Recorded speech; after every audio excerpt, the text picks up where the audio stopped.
Ladies and gentlemen, boys and girls, and those of you still on the fence, welcome back to another episode of Derailed, courtesy of Arcaicskidz. I'm, of course, your host, Arcaicskidz. We have a brilliant and dangerous co-host with us, Magnus Panvidia. And then we have our brilliant guest, as he put it, Mark Schneider, who is a nuclear operator out of Virginia, Navy veteran, retired. He's one of the smartest people that I know. And the only thing he's been on more than a submarine is his wife, and that's why he has 6 kids. What's up, Mark? Oh, Lord. I'm doing great. Thanks for having me back. Oh, they do call it derailed, don't they? Yeah.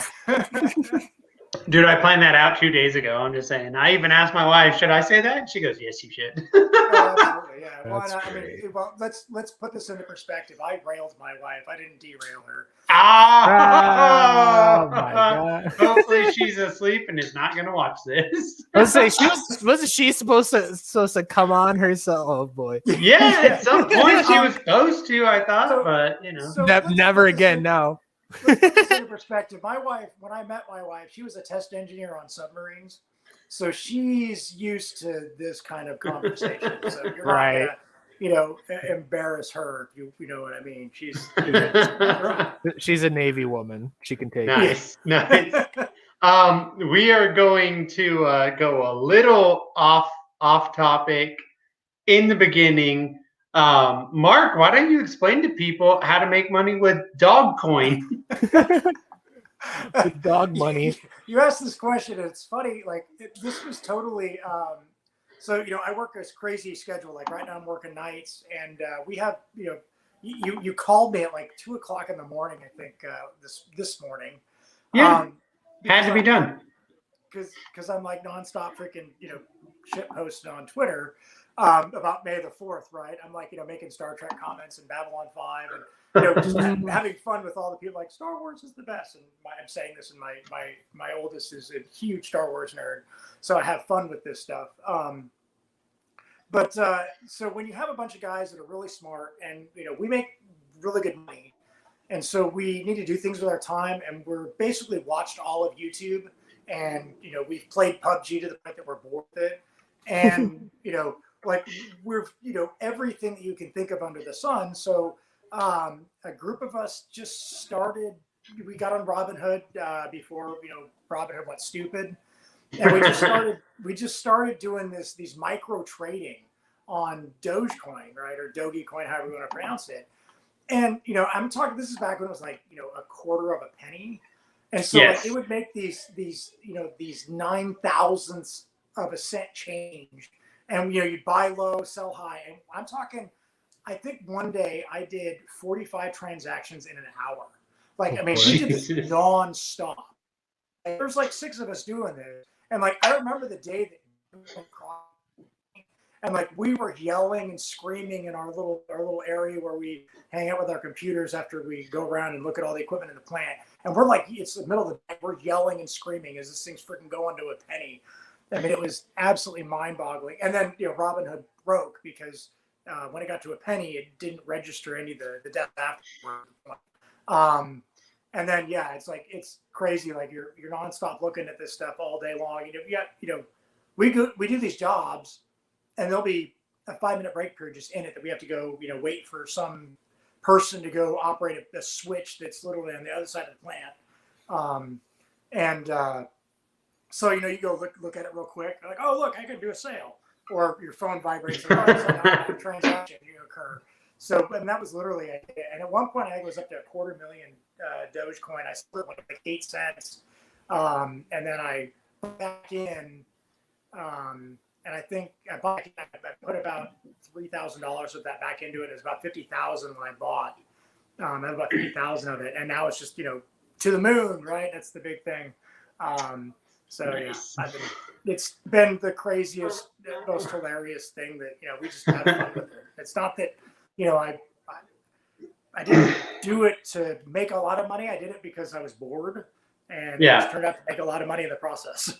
Right. That's That's the nightmare of having extra money. Magnus doesn't know anything about that. One day he will.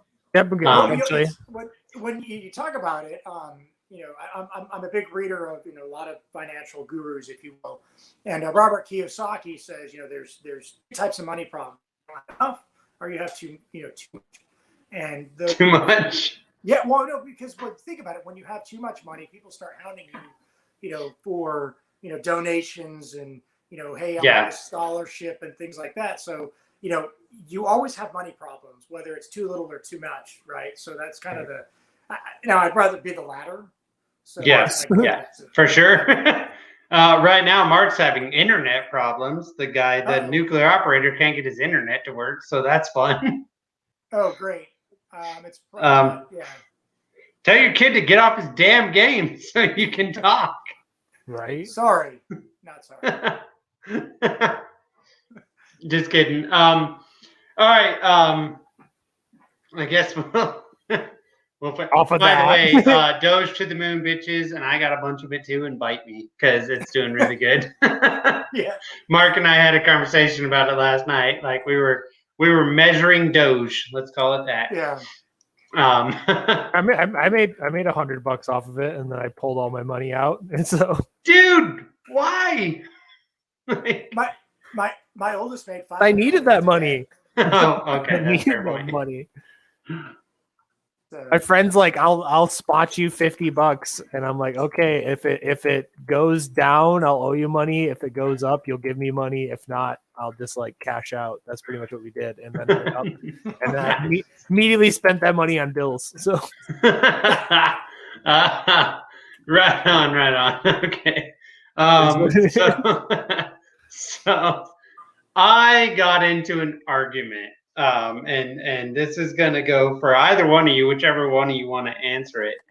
But I got into an argument the other day about a nuclear power plant in New York that apparently they're shutting down. They're decommissioning. And I told them, well, the nuclear guy I know, the nuclear operator, the expert, tells me that, hey, like these things run out of steam. Sometimes you got to let them go, rebuild them, whatever.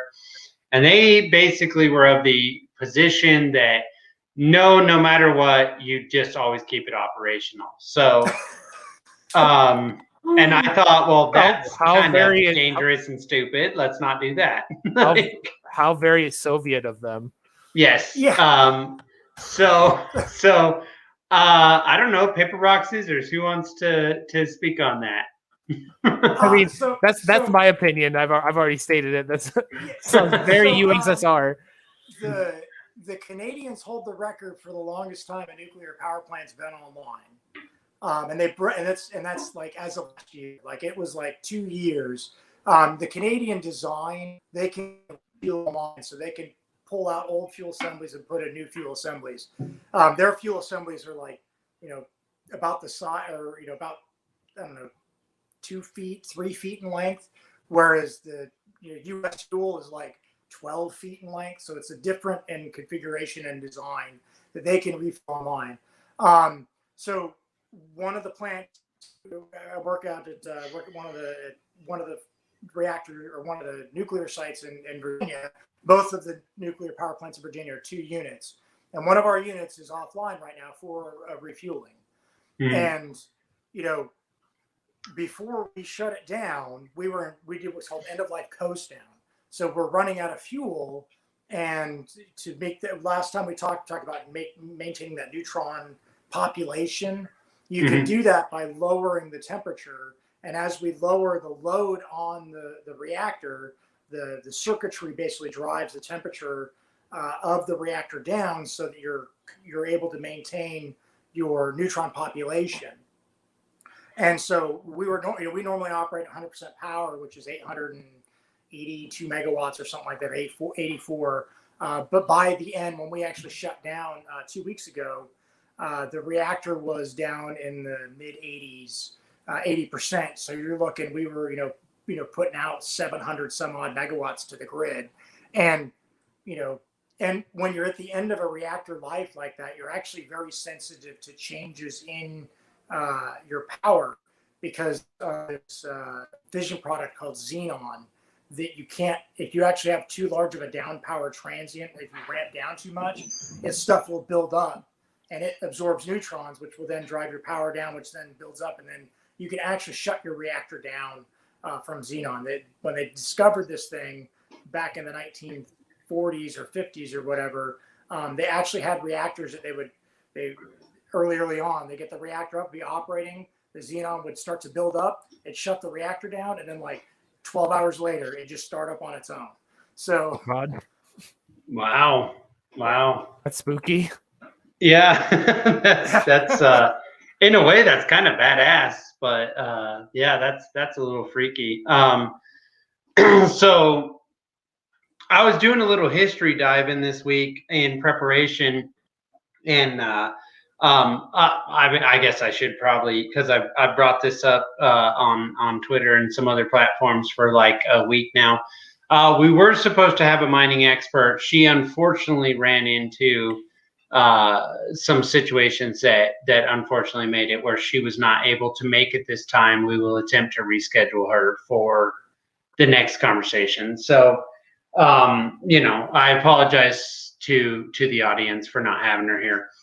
But one of the things that I did run into was that there was a mining accident that took place in southeastern Utah in 1964, a uranium mine, and it killed 131 people. Really? And the U.S. government covered it up. I actually had to like dig to find this. And so, I'm doing the timeline in my head, and I go, let's see here, 1961. Let's see here. That's the same time frame as the worst nuclear accident that the U.S. had that you don't know about. That was covered up by Admiral Rickover with the blessing of the President of the United States, John Fitzgerald Kennedy. So yes. So Lines up. Weird. Yeah.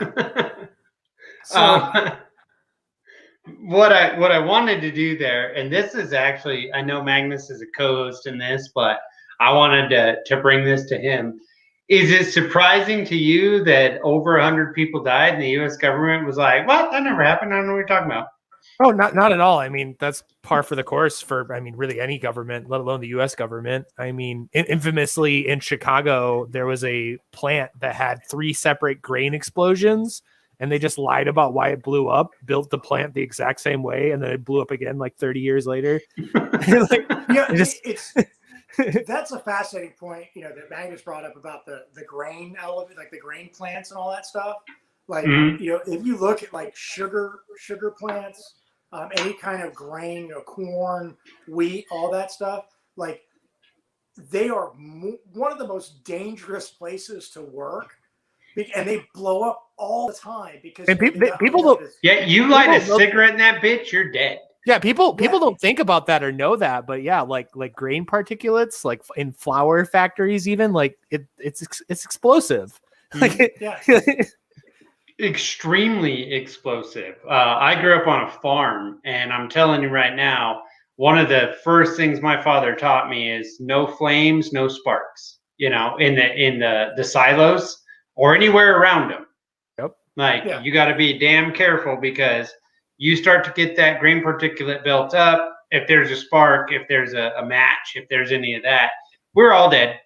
That's how this ends, because that shit'll blow up like easy. It's a bomb. It's a bomb. It's a bomb. Yeah. We're not telling anyone shit, YouTube. We're just saying that happens. This is a safety message. Don't do that. Yeah. Yes. Look at natural gas, right? Look at, there's like, I stopped Googling the amount of natural gas explosions that occur because they're on a weekly basis.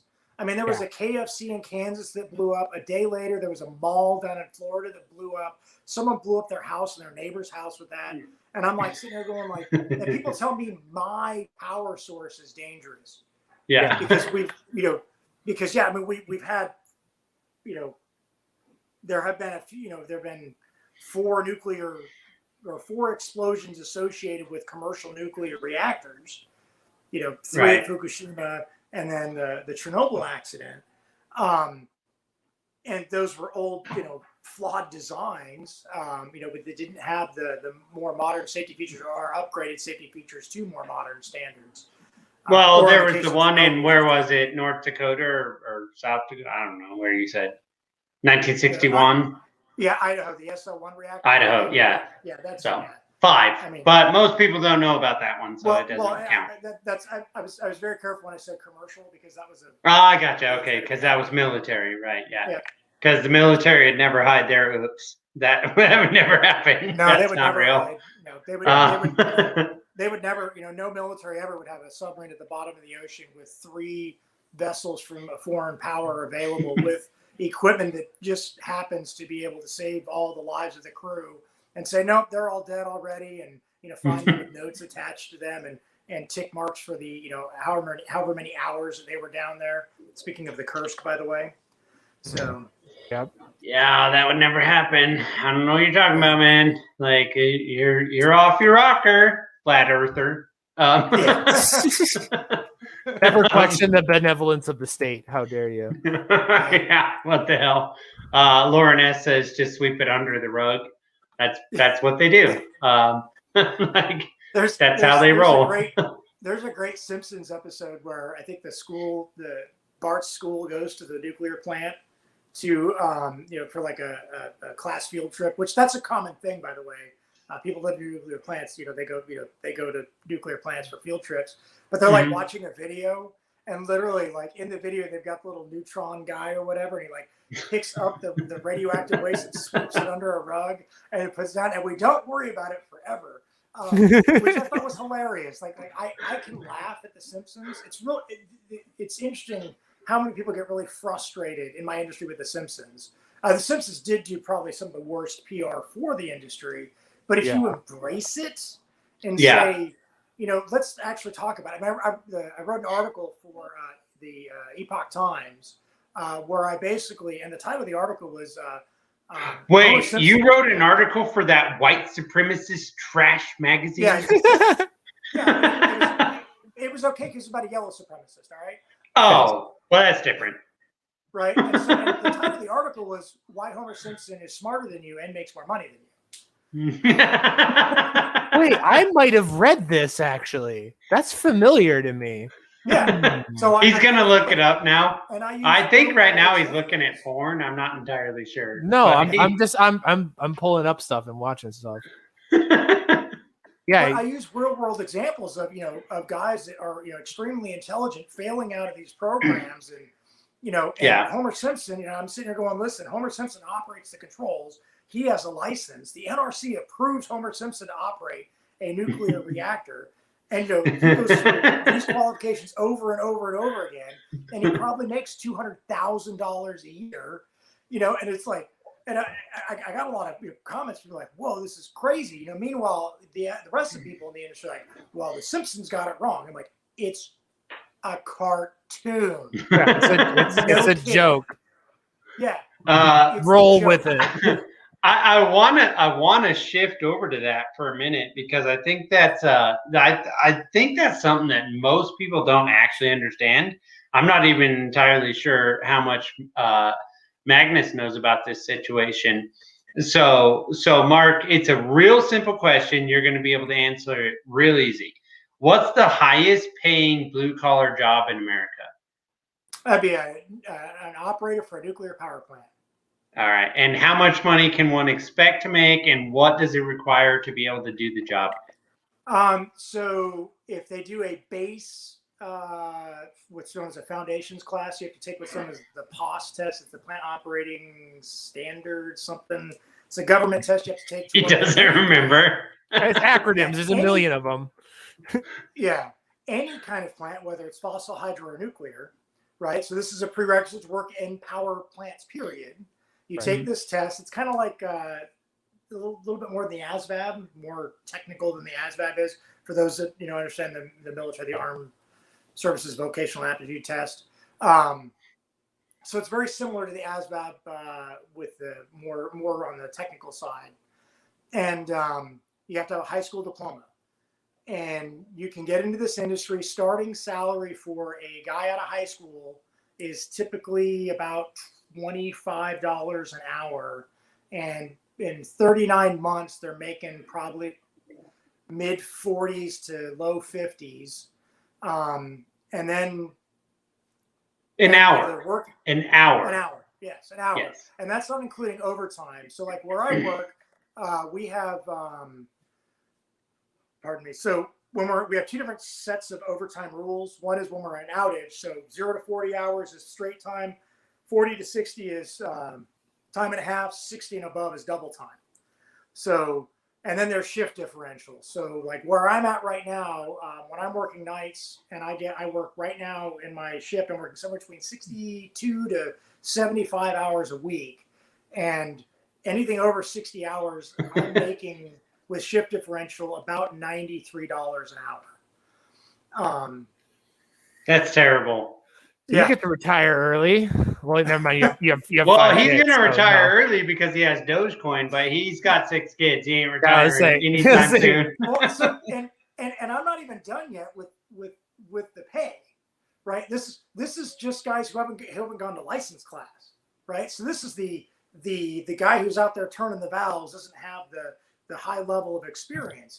Then you go through license class, and they're going to say, "Oh, here's an $8 an hour pay raise on top of all that stuff, and we're going to give you $9,000 a year bonus." And then, you go through. Did I freeze on you? No, I can hear you. Okay. And then you go through and you get your, let's say you get your SRO license, your senior reactor operator's license, and now you're making over $200,000 a year, maybe $250,000, right? On with all this stuff. And it's like there are coworkers of mine that have their high school diploma and have their SRO license, and they're making $250,000 a year. And there was one of the guys I work with, his first year he started working there back in 2001. He made $46,000 at 18 years old. Jeez. I wish I would have known this back when I was younger. It's before I became a terrorist of the state. Well, even that, but then again, all the plants closed down in Michigan. We don't have any anymore. So, there's still one operating in Michigan. Which where at? There were two that were relatively close. One of them closed down. The other's still online. I'd have to go back through and look, but I'm pretty certain it's still online. Well, the entire point of me asking that question was to make sure that the audience understands, like, you do not have to be a damn nuclear rocket scientist or any nonsense to actually work at a nuclear power plant. You can make a fuck ton of money with a high school diploma. And so you should want nuclear power just for that reason, so that dummies that can't do anything other than maybe go be cops and terrorize people could go do that instead. So I'm going to give you a quick demonstration of what it takes to be an operator at a nuclear power plant, an unlicensed operator. We already have the demonstration. We've met you. No. Oh, wow. There's actually one not far from me at all. Shocking. So I'm going to, let's say I have to operate a valve, right? And let's say the valve is 1MS32. I get a procedure with a piece of paper that says open 1MS32. I walk up to a little tag onto the valve, 1MS32, 1MS32. All right, I'm going to open this valve. The stem's going to come up. I'm going to hear flow noise. And I go, the valve is open. I sign out the procedure. If you can do that, you can do my job. Way to make yourself seem like real important, bro. Now, here's the hard part of it. Here's what makes the job hard is, hey, that tag's missing. All right, let me call up the supervisor. Hey, I know this is 1MS32, but the tag's missing. So now I have to go get the drawings out to go put a temporary tag on, and I have to have some other guy come behind me to verify that tag, so then I go do that job. That takes 2 hours because of the scrutiny of the industry. So this task of, I know this is the right valve. I could just go turn that valve, right? I know it. I know this is the right valve, but I can't just go turn that valve. I have to go put myself through 2 hours of pain so that I can then go turn that valve. So the only thing that makes your job difficult is bureaucracy. That's the hard part of the job. It is an exercise in bureaucracy. So oh no! Like so, government fucked it up. Cool. I mean, We wouldn't know anything about private? that. Isn't that private though? Like you said, isn't that a industry regulation kind of stuff, or is that outside regulation? Yeah, it is, and it's interesting because when I'm at work, we have a bunch of more of the senior managers that have they've been there since like the early '80s when nuclear's at Wild West, when they've been like, I know that's the right valve, beep, beep, beep, and there'd be no issues, right? But now it's like they act like it's always been that way, and it's like, dude, the boric acid flats look like a freaking cocaine factory because of all the boric acid that dried up around there. It was like freaking mounds of boric acid. And now it's like pristine looking. You guys would have boats in the basement to contain it because you guys didn't, have the sump pumps working. You get to use boats to get around, and like it's dry as a bone now when I go down there. And you're lying to me, acting like this is the way it's always been. No, you're full of shit. The industry has changed, and you're pretending like it was always that way. I would love to be back then and just watch that would be the 80s, so everyone would be button up shirts with mustaches, people would be smoking in the building. so it's funny mentioning that we had smoking in the control room.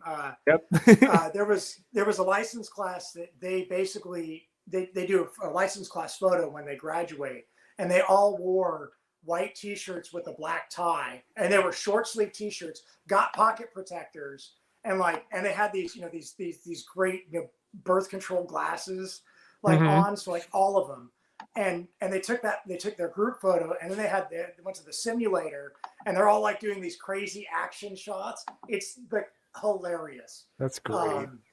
Yeah, maybe we try to have fun in a bureaucratic nightmare. So. Yeah, I think that's the only thing you can do. Yeah, that's the only way you stay sane. Yeah, or that and trading Dogecoin. Wow, that's how much do you estimate is like pure downtime? Like I guess pure downtime would be the way to put it. How much is hurry up and wait? I guess would be the same. You're sitting there. Great way of putting it. Hurry up. He knows that phrase well from being in the military. You hurry up to wait. Oh yeah. That's where I learned it from. A 12-hour shift, we can have. I mean, I've had days where I've had 10 minutes to eat lunch in 12 hours. Like that was the whole shift. It was nonstop the whole time. And I've had other ones where, I'm like, just yesterday, I did yoga in the containment wearing full PPE because why not? Because I was literally there in case we needed to shut a valve. So I was there as a contingency in case there was a problem while we were draining one of the loops. And it was draining the reactor vessel cavity that has the fuel in it.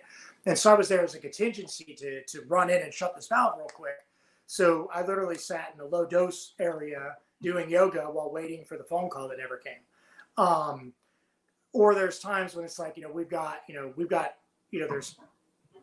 windows where jobs have to be done, and we can't do it while this evolution is going on. So you're waiting around. So most days, like on a normal operating schedule of the 12 hours, we probably have about 4 hours of downtime. And that fluctuates plus or minus 2 hours. Now, when you get into holidays, it's basically do rounds and you're done for the day. And you're getting paid triple time then because you get paid straight time for your holiday and then double time for working. Nice. Yeah. Sounds terrible. Like, I'm going to go take a $25 pee. Oh boy. So. Heck yeah. That's why I'm curious because I know I know a lot of jobs are really weird like that, to where like I know a lot of people that would work on the oil presses, like out in the oil fields, and they would sit around for like. Been there, guys. I'm gonna be right back. Magnus, take over for a minute. Yeah, they would have days where they'd sit out there for like 6 hours and then have like 4 hours of just like nonstop, no break, like insane work, and then go home.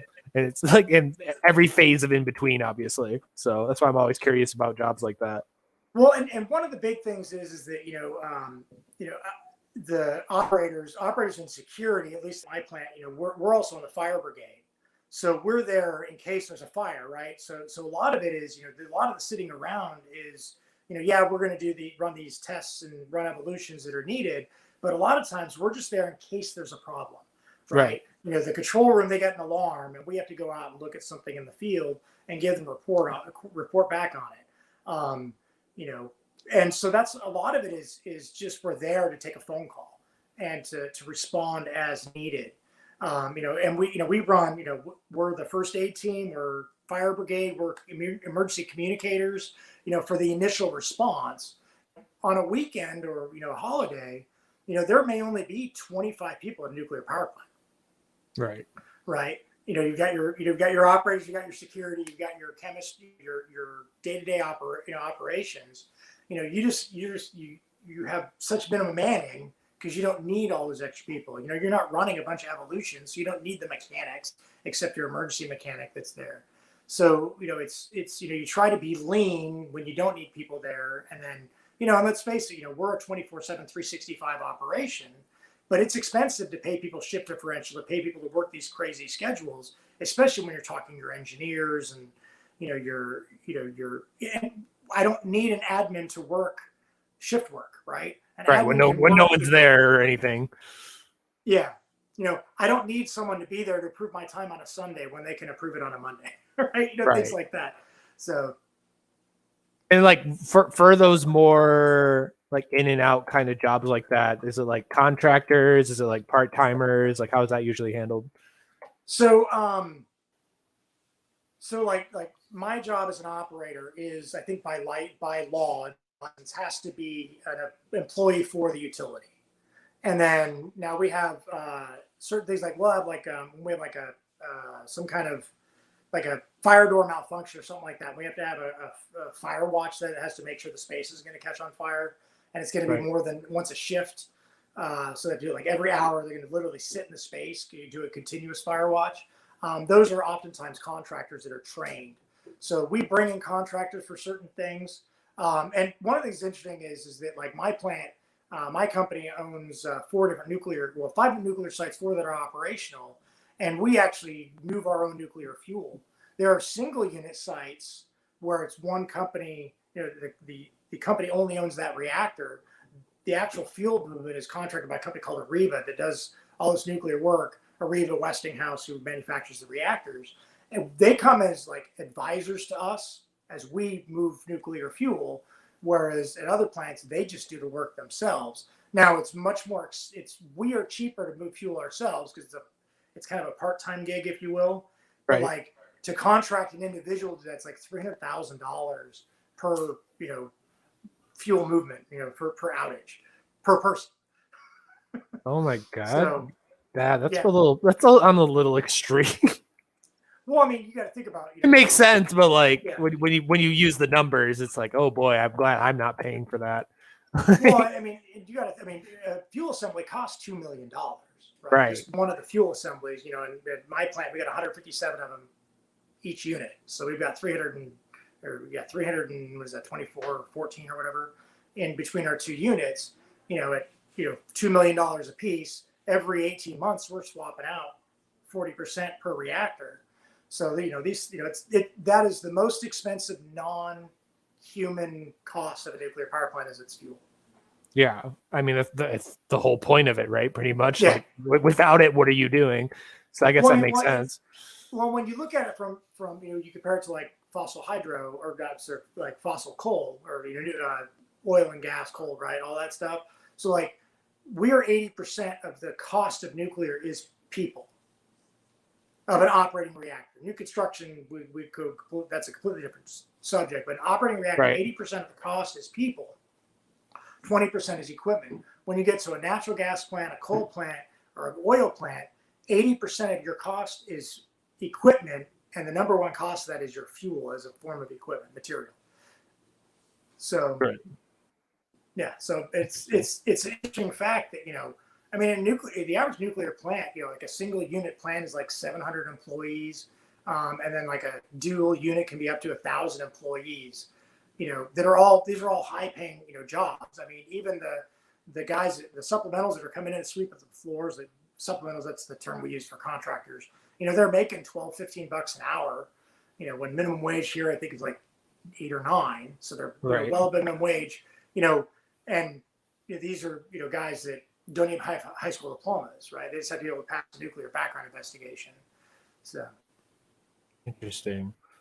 What's like? I mean, like, and I know. I forget what industry it is. I'm vaguely remembering this, but it was really funny because they required even. I think it was the oil industry. I might be wrong, but either way, they required even like the janitors to have like special licensing and stuff like that. Does nuclear take it that far? It is. So when you go to a nuclear plant, you have two security areas. You have what's known as the owner exclusion area, OCA as it's called, or the owner controlled area, and you have to have a badge to get on that.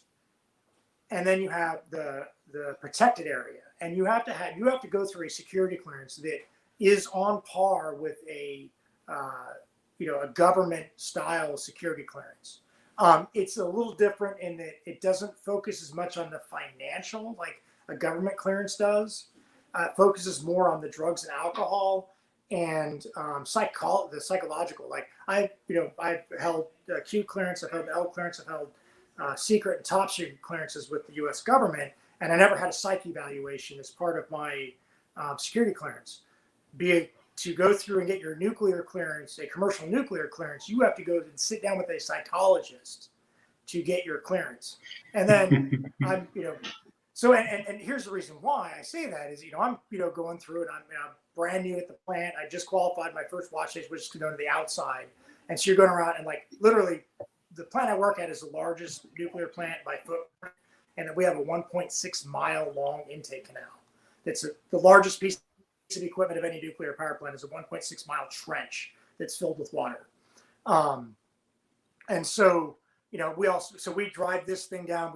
Our pumps are, over a mile away that pumps the water into that, then flows into the reactor for, that makes the steam and all that stuff. Well, we have to go out to the switch yard, and we have this giant switch yard for the two reactors providing power, huge amounts of, voltage and all that stuff. And I walk in this thing, right? It's just me in the switch yard on a weekend. And I go into there's these two control houses, and one, goes to 230,000 volts, and the other's for the 500,000 volt, breakers and all that stuff out in the switch yard. And I'm sitting in there, and it suddenly dawned on me. If I didn't care about going to prison, I could turn off power to southeastern Virginia, and no one could stop it. Magnus is not allowed to be a nuclear operator. Yeah, no one would be. By the time security got up, I would shut power to southeastern Virginia. I mean, they don't want anyone who's prone to having a bad day anywhere near there. Essentially, yeah. And the stories of the psychological interviews, like there was a woman that I work with that she had her clearance pulled for a while because the psychologist said, "You look like you're getting you look kind of fat." Like during the interview, and she like blew up. You look kind of fat. Yeah, so she had to go to anger management before she could get her clearance. She had to do a reinvestigation. So what was anger management before she get her clearance back? So what was he just like taking her for a ride, or like was that like deliberate to like try to see if it I believe based on the amount of conversations that people have had, it is deliberate in that they try to challenge you. Try to get you to crack. Well, yeah, try to see if you're gonna, how you're gonna handle stress. So, I mean, I'm glad because you like you said, you don't want somebody. So basically, what she should have done is said, "Whatever, pussy, you want to fuck me." She would have been fine. Clearance immediately pulled. So. Clearance immediately pulled.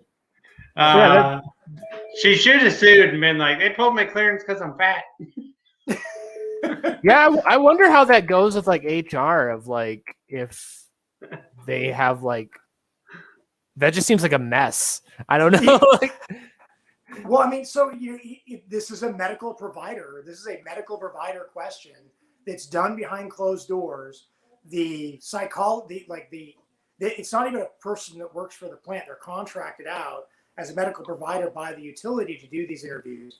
And so that's a doctor-patient confidentiality thing. And all that doctor says is, I think that they're psychologically capable of having this clearance or not. And that's their only response. So it's, The military works that same way, Mark. You know that, where they'll go like, "Hey, like this person needs a break," is what they say. Like, Yeah. you're in a bad situation. I ran into that with someone one time, and they were not particularly impressed with my psych eval. They they're like, he needs some time or whatever. Which I'm glad they did in a way, because then it also gave me that time to go, yeah, I don't want to do this fucking shit anymore. I'm out. You know what I mean? Yeah. And so I didn't re-up at that point. And I was like, yeah, I'm gonna EAS, and we're gonna be done with this nightmare, you know. So it's probably a good thing overall. I don't know what the security protocols are for a nuclear power plant, as far as what someone could do that would cause a mess, but I would imagine they could. Yeah, it's interesting because the people that are really the biggest of concern with this are the operators, specifically licensed operators. So a licensed operator, they have the understanding and the capabilities. Now, you're not allowed to be in the control room by yourself. You got to have a licensed senior reactor operator and at least 2 licensed reactor operators in there at all times. And if you have multiple units of the combined control room, like there's all these laws that are associated with that. So, the only people that are operating by themselves are guys out in the field. And our ability to do damage is very limited because we don't have the same, we have to travel from point A to point B to get to where, we could cause real amounts of damage. And security is the largest department at a power plant. And, those guys walk around with AR-15s, locked and loaded. Weapons of war. Yeah, weapons of war. I'm surprised they're not given something more spicy than a civilian AR. Yeah, we do have 50 cal machine guns and some other. I was going to say I was waiting to hear the real stuff because that seems pretty light. As an operator, I don't know all the details of it. I only know from guys that were in security that we're shooting 50 cals and all that. And from what I understand, I mean, like and there's some of the security protocols that we have are crazy. So those cipher. The cipher locks, the little fun button locks. So all the exterior doors when you're at the plant, the turbine building and all that, they all have those on there where the code is 1, 2, 3, 4, 5, and it's literally printed right next to it. And the idea is that if you had someone that gained access and they wanted to get in, they had to push 1, 2, 3, 4, 5 and turn the knob. It would slow them down to give security sufficient time to then go kill them.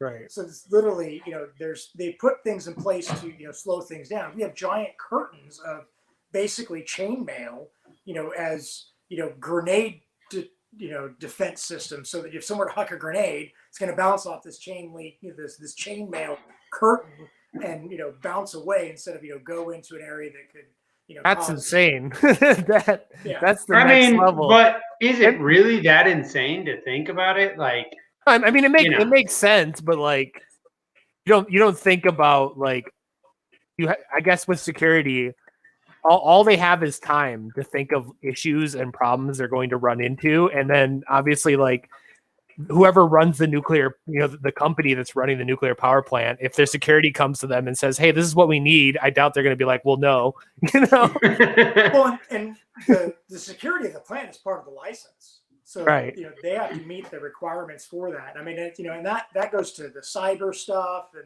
I mean, now, all the current plants in the U.S. commercial fleet, people talk about, what about a cyber attack? I'm like, cyber does not move analog, equipment very well. A virus does not do well with, 1960s technology. Right. Yeah. I want to actually touch on that right quick, because that was something that I had looked into, is that a lot of nuclear power plants, like a lot of people always say, oh, well, tech's advancing and stuff like that. One of the things that I did find out is that when it comes to nuclear power, a fuck ton of it is analog. Yeah. And so that's by design then. Yeah. Well, I mean, it makes sense. You don't want someone to hack it. Like, right. A lot of it's by design, and a lot of it's just, because of when the equipment was designed and built. But then when you look at it, a lot of it, we're operating, it's large pieces of equipment. It's valves and, what's the easiest way to turn a valve when you're talking large scale? Well, it's air. So you're using air to turn valves, and you have these regulators that we know work and operate real well, and it's they're not difficult to do. And then if you do need to have an interface with electronics or with computer systems, you have firewalls in place, and it's a one-way street, and literally they weld up any ports that would be associated with control of the equipment, so you can't put your USB port and stuff like that in there. So there are things in place to prevent all of that. And then the Navy's done a bunch of upgrading, and the computers that run the actual reactor, there's 2 identical ones. And so if there's a problem, you literally push a button, and they're completely independent of each other. You push a button, and it switches over to the other computers in charge. Damn. So if you were to have it get corrupted, you have an entire backup that is completely independent of it. Oh, that's kind of badass. And that's just a security feature built into the entire system. Yeah, well, that is. And then the other thing is that you have all these different cabinets that are separate from each other that provide feedbacks to the control computers themselves, and they're like controlled with fiber optic cable and all that. So it's not the ability to corrupt these things is extremely difficult. It's funny because I get the terrorist attack is one of the favorite comments that people give me when they're anti-nuclear. It's like, what about terrorists? I'm like, all right, you're going to give me some scenario, and I'm going to tell you that the nuclear industry does not need to account for velociraptors that are trained with freaking laser beams on their head. Yeah. I'm sorry, because by the time that you're going to go through this whole iteration, that's where you're going to go, is that we're going to have specially trained velociraptors like from Jurassic World that have laser beams on their head that are going to freaking take down security. Because I'm going to go through this whole scenario, and you're going to be like, well, the terrorists don't care about their loss of life. You're right, the terrorists don't care about loss of life. But if they're trying to steal the spent nuclear fuel, they don't want to die in the process of getting that fuel, because they're just dead. And it doesn't do terrorism any good. And they have to know how to use the equipment. They have to know where the equipment is, how to turn it on, how to operate it. And, it takes years to learn some of this equipment. Years. Yeah. I mean, and it's not, it's not like I can, this is not like going up and starting a car, right? You mean, my company, we have 2 sister plants. They're relatively identical in the eyes of the industry. And if we took a licensed operator from the plant down in Southern Virginia and go up to Northern Virginia, that guy would have no idea. I mean, he'd have a pretty good idea of that plant, but he couldn't operate it. I mean, legally he cannot, but also he just, there's too many differences in the way that plant operates that he couldn't successfully operate. It's all built different. Yes. It's also like people just don't understand that like there's way better, softer targets that you can cause more damage than getting your hand on some spent nuclear fuel, and the amount of energy and planning and chaos, if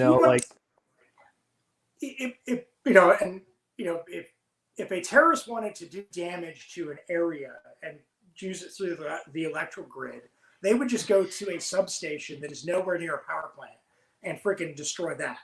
That's that right there, because they're unguarded. They're typically by a Walmart. So no one's going to question why there's a weird, crazy van that says free candy on the side next to it. It's filled with explosives. It's Walmart, right? It's some guy going to Walmart and he's just weird, right? So, and that's the thing is, no one's going to go. And the other thing is these nuclear plants are in the middle of nowhere for the most part, right? There's not, and if they aren't in the middle of nowhere, now you have a city that's right there that can converge on it. And we know when there's a huge amount of traffic coming into the plant, and oh look, you got this super heavy piece of this super heavy van. Oh, by the way, our security knows what's coming down these highways before they know, before they realize it. I mean, we have radiation monitors that are like miles out that we're monitoring, in case of an accident, right? You don't think we don't have security cameras attached to those things, watching cows. I mean, I mean, they do it like the cartels do it in Mexico all the time, where they'll just drive up and shoot a fuse box and it knocks power out to an entire town. Like there's easier targets. You know, they're not gonna go all Hollywood against a nuclear power plant if they actually wanted to accomplish anything. It's just unrealistic. I think there's a Bruce Willis movie that's supposed to come out about overtaking a nuclear power plant. I'm like, I'm gonna go with I could take out Bruce Willis's team without guns because I know where all the hiding spots are because I have to walk them down. I feel like a lot of it could just be like locked down, like in the same way, like pressure bulkheads in a ship or something like that could, right? Like there's like hard points. You can just shut the door and no one's coming through unless they cut through this door kind of thing. Yeah, but the control room's like that, right? The main control room is like this big, giant, 3-inch thick steel door. It's a pain in the butt to open. You also have an ID badge you have to swipe through to get into it. And so by the way, in the event of a terrorist attack, security locks all those. Every lock, they'll just lock them all, right? And so now you can't gain access to basically half the plant without, like you said, cutting it. So do you know where the torches are at the plant? No, you don't. Like, I don't even know. I mean, I know I could go find them, but I bet you the guy who's planning this attack has no idea where the torches are. Right. And they're not coming in with a friggin' acetylene torch because that vehicle didn't make it through the OCA checkpoint before being shot up by the freaking guards there. Right. Yeah. I mean, there's a famous article, famous for nuclear article, talking about security of the fuel, like what it would take, like what would happen if you dove into the spent fuel pool and as you went down before you would, the radiation would be so high that it would kill you. And then the end of the article says, but really, it would be the bullets that killed you first as you jumped into the pool. Right. Yeah. I mean, you'd be sorted very quickly.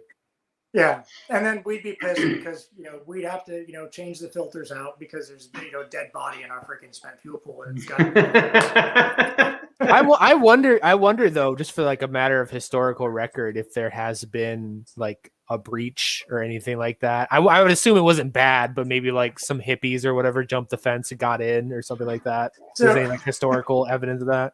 There's been several, honestly, but they never got anywhere. Here is the best breach story that's nuclear related, but not commercial nuclear related. So there was an aircraft carrier stationed in San Diego that was pure side, and a scuba diver, civilian, was just swimming along and climbed up the back of the carrier and dropped his gear on the fantail and was walking around for like 2 hours before some guy goes, why is there scuba gear sitting out there? And then it took 2 hours to find this guy. You're just having a little tourist adventure. That's funny. That's great.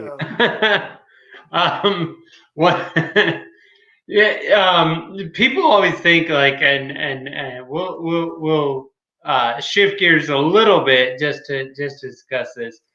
People always consider like military bases and naval vessels and stuff to be these super secure things, and they are not. What's the thing? It's like the important stuff is secure, but like I definitely know from many experiences and run-ins with security of. There's a lot of places where just you never have anyone there, so the security just like doesn't assume anyone to be there, and then get really startled when like, oh god, like there's just somebody like wandering around. Capitol Hill, January 6th. Right, but yeah, but like if that person tried to get to like something important, like then that's all. Yeah. Yeah. And it's interesting because you talk about security, right? Like I am an expert effectively in airport security because I basically go there when I go to work, and we'll use the example. I talk about the outside operator. That guy has to travel 1.6 miles down to the freaking intake structure, and I have gone in and out of security, the protected area security, which involves an X-ray machine, which involves metal detectors, which involves a explosive sniffing machine, right? 10 times in a shift, right? So right, this I never had to do any of that going into the Navy, except for the nuclear laboratories in New York and Pittsburgh. Did I have to go through that level of security? So when it comes to actual, nuclear shore-based things, there's a high amount of security. But when you're looking at a naval vessel, it's really a lot lower than you would imagine. Than I think you would imagine it should be, unless you're getting into, like you said, that very secure stuff. Having served on ballistic missile submarines and relatively well known in the industry, in that sector's story was they had a watchstander. We have absolutely armed watchstanders with guns ready to kill people, and there are very specific requirements that these guys have to check in at this every 15 minutes, can't remember exactly. And one of the watchstanders failed to meet his check-in, and it turns out he had used his gun and committed suicide. And the first response is to set security. Right, his life was irrelevant. Security of that's priority number 2. Was more important than this person's life. And I mean that makes sense in a way though too, of like if you think of it from a security standpoint, in the moment you don't know that he killed himself. Someone could have killed him, and that person may be loose, and that person may be killing other people. So it's like that's priority number 1. Yeah, I mean, that's exactly what it is, right? I mean, that's exactly why you behave in that manner, and this is very sensitive stuff, and and that's why we want to make sure it's. This is why a civilian like me has hung out with you military types way too much, when that's how my brain works, even though I've never served. So many people are like, "What branch were you in?" And I'm like, "Never have been." And they're like, "Oh, well, all the jokes and you get it." And I'm like. I hang around grunts too much. I got told the other day that it's because we have a incredibly dark sense of humor, and and we also understand that basically safety is third. Like Mike Rowe's not wrong in that. Yeah. 100%. It's like, oh, safety's first, and I'm like, you're an idiot. I don't need to talk to you because no, it's not. So you talk about dark sense of humor. I remember I was, and when you're in the nuclear community on a ship, we're more dark than most. I think it's because they don't let us out to see the sun a whole lot. Right. And so I was especially or let you around Marines. Because we could fuck your brain up. I have some great Marine stories too. We could talk about getting tackled by Marines for security drills intentionally. So I'm up on the bridge, and this is right. This Whitney Houston had just died, right? And she drowned her bathtub or whatever on an OD. And sure, she drowned. Yeah, there were 2 carriers. I was in the Gulf at the time, and one of the carriers was in port. And the same day, a sailor drowned in a pool because he was drunk, and Whitney Houston has died within hours. And I'm up on the bridge, and I look at that, and then we find out the sailor died. I look and say, "Oh, he pulled a Whitney Houston." And they're like, people like their jaws drop, like that's too soon. I'm like, nope. You said it's messed up. Perfect. I thought we lost Magnus there for a minute, but he's just like super he's like, I'm a ninja. My phone's getting blown up right now. I may have to drop off. We have been going for an hour, which has not seemed like it's been an hour at all. No. Mark, stop. Never does with Mark. Stop being interesting. Well, we did 3 hours the first time, but I don't know what that's true. Is. Yeah, the whole day went away last time. That's true. But we covered everything I'd ever wanted to talk about the first day. It was great. Now we're just getting into stuff I never even thought to be interested about. So this is great. Well, and it's the crazy thing, and I'm kind of a unicorn in the industry, is because I learned how to tell stories, and that's not just something I grew up with, and I like where I learned kind of these skills before I even became a nuclear guy, was when my parents separated. My grandparents came together and they said, "Hey, we got to figure out how to take care of Mark and Paul. Paul's my brother." My brother was in school and I was 4 at the time. So one of my grandfathers was a minister, the other was a mortician. So I have really, really dark humor. And so I basically rode around with my grandfathers all day long. And my mom's dad, who was the minister, he every Sunday after he gave a sermon, he would break open Reader's Digest to find the joke for the next Sunday. And so then I would be following him around. He would tell this joke probably 2,000 times throughout the week so that he could get every inflection point right, everything, so that on Sunday, on the sermon, he would just nail it every time. So that was, his goal. And then I was, following my grandfather around. And that's where I learned that, you can be a different person based on what your environment was. He was a Marine. He was a gruff, hard-ass Marine. Wouldn't know anything about that. But and he was, and he was a giant asshole to people. But when it came time to, deal with, a family that was in grief, he was the gentlest human you would ever see in your life. And so I watched him flip this switch, and knowing that you can go back and forth between that you don't have to be that's just who I am. No, you can become the person you need to be based on the situation. And so being able to do that, right? You want me to be interesting, I could be interesting. I could also be really boring, but that would suck as a podcast guest.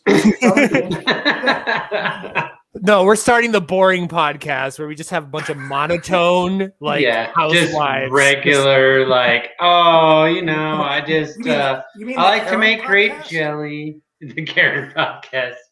Yeah, So because I love talking about my family, and so I lost my mom in 2015. And I'm so mad that she missed the Karen movement because she was. Is she a Karen? She was Karen, but she was blonde and loved blonde jokes. Like her funeral was closed out with a blonde joke. That's how much she loved it. She had this giant pin that said, "It's not my fault. I'm just blonde," and I was like, if she was alive today, she'd have a giant pin that says, "It's not my fault. I'm just blonde." And I need to speak with her manager, Karen. She would walk around she would have so much fun with it. She would think it's hilarious. That's hilarious. Well, she can't be a Karen though, because she has a sense of humor. That's and Karens don't. Karens videotape the cops and call them Mexican racist. Oh God, I remember that video. I'm just saying, and the real Karens put Magnus's photo on the cover of New York Post and say he's an extremist. No, that one person that claimed that I was in Washington D.C. and storming the Capitol. That one was my favorite. You're like, I was at home, bitch, eating popcorn. No, that was literally the entire time that was going on. I was at Walmart working, and I was like, I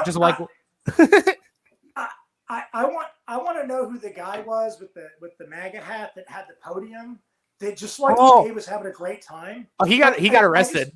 Guess where he's from. Take a wild Florida? Guess where he's from. Yep. My wife's from Florida. So, well, they raise them different down in alligator country. All right. Well, I do have a organizational semi-emergency, so I'm going to bounce out. But all right, bud.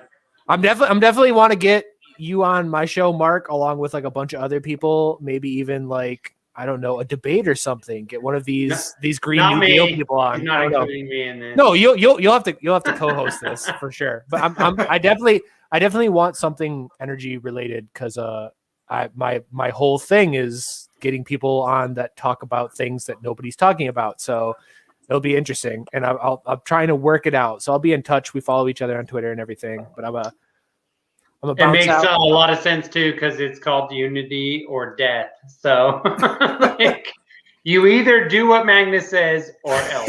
It's actually not a call to action; it's a threat. I'm pretty sure that makes you a communist. Oh, probably.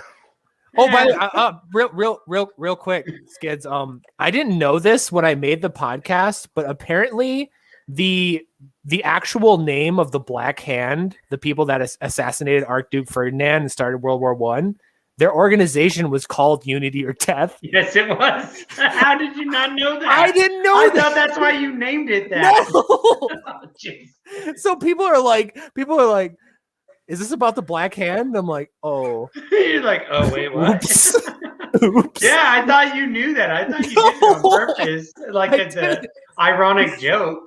No, someone shot in my DMs was like, "Oh, you might want to be aware of what you're promoting," and I'm like, Well, whoops. you know, whatever. It's still a great podcast, and everyone should check it out. So, But yeah, I'll catch y'all, gentlemen, later. Thank you again for your time, Mark. It's always a blast. Oh yeah. Later, Magnus. See ya. Oh shit! I dropped you. I meant to drop him. My bad. So sweet.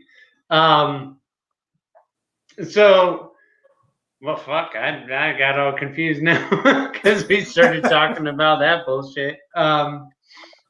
Normally we're talking nuclear and everything, and that's cool, but we got to talk some politics because politically, I have understood. I saw something today that I guess the Biden administration is now saying, like, man, we can't get to green tech without nuclear.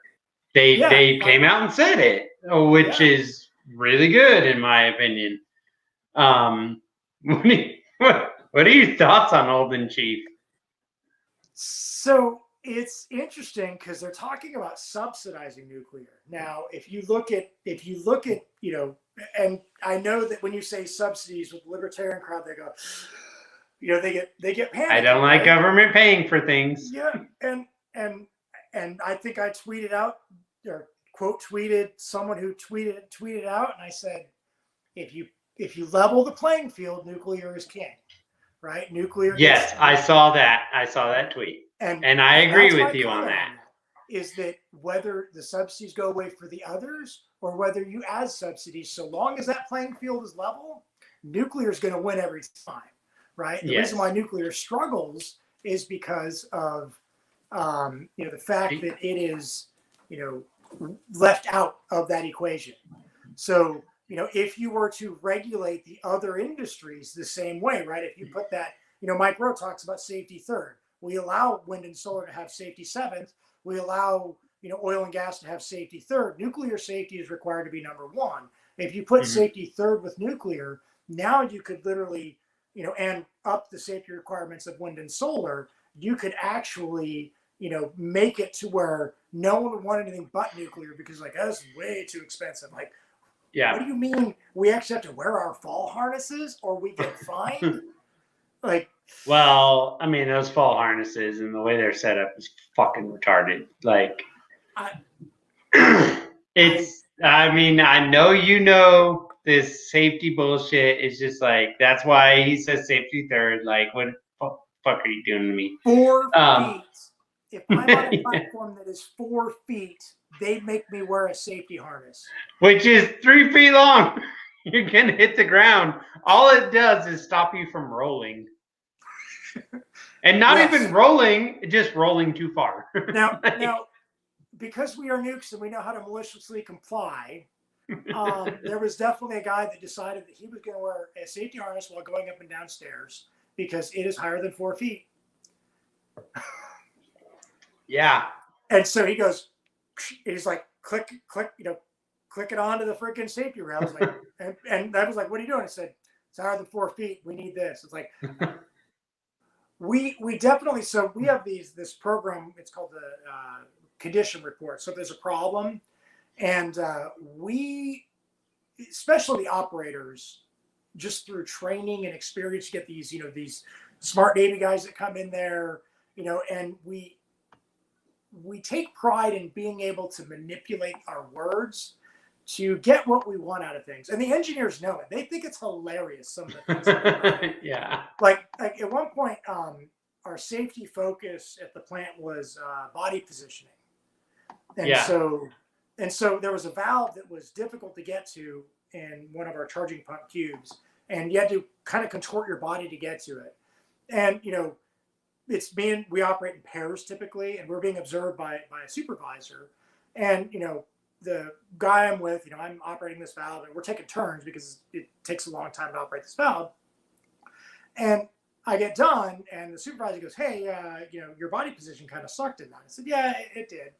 But Ken mentioned, you know, mentioned it to me. You know, like I was trying to give him, you know, we call them pluses and deltas, right? So You do a good thing, we praise you for it. If you do bad, you get a delta. So, you got to, mention these things. So I'm like, oh, I'll make up a little story here so that, Ken gets rewarded for it. Well, then that supervisor goes to Ken and goes, hey, your body positioning sucked while operating that valve. I said, all right, asshole. I said, you want to play that game? Fine.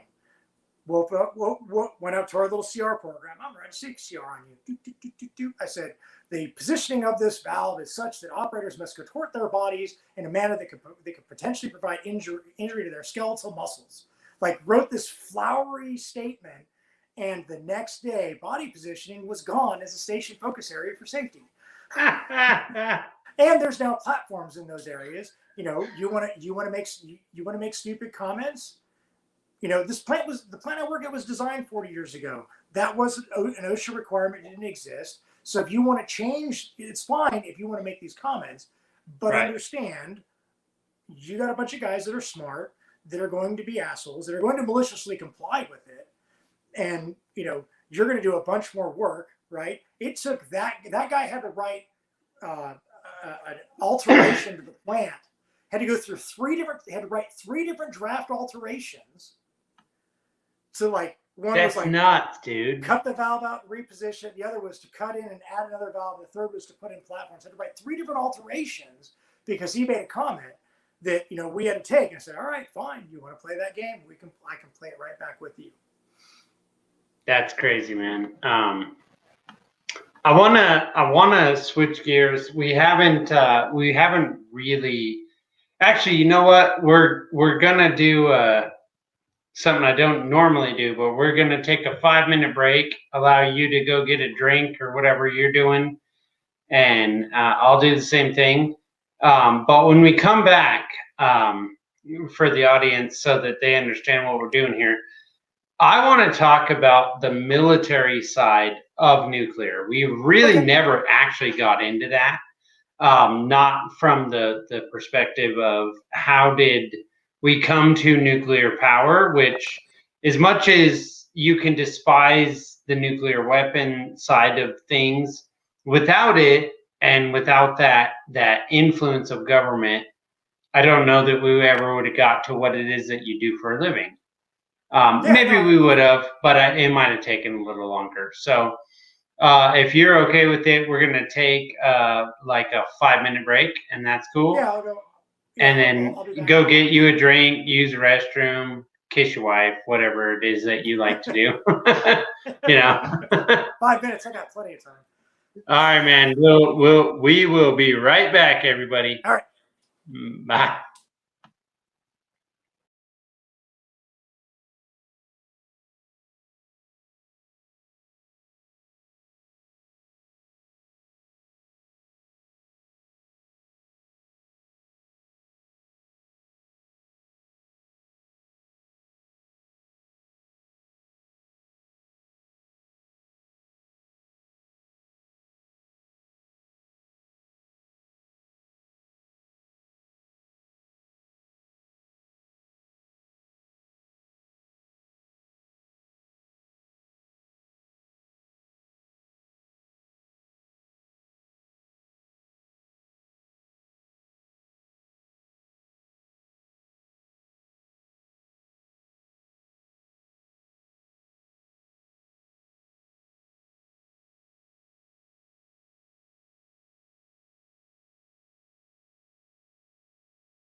All right, we are coming back here. Sorry about that delay there.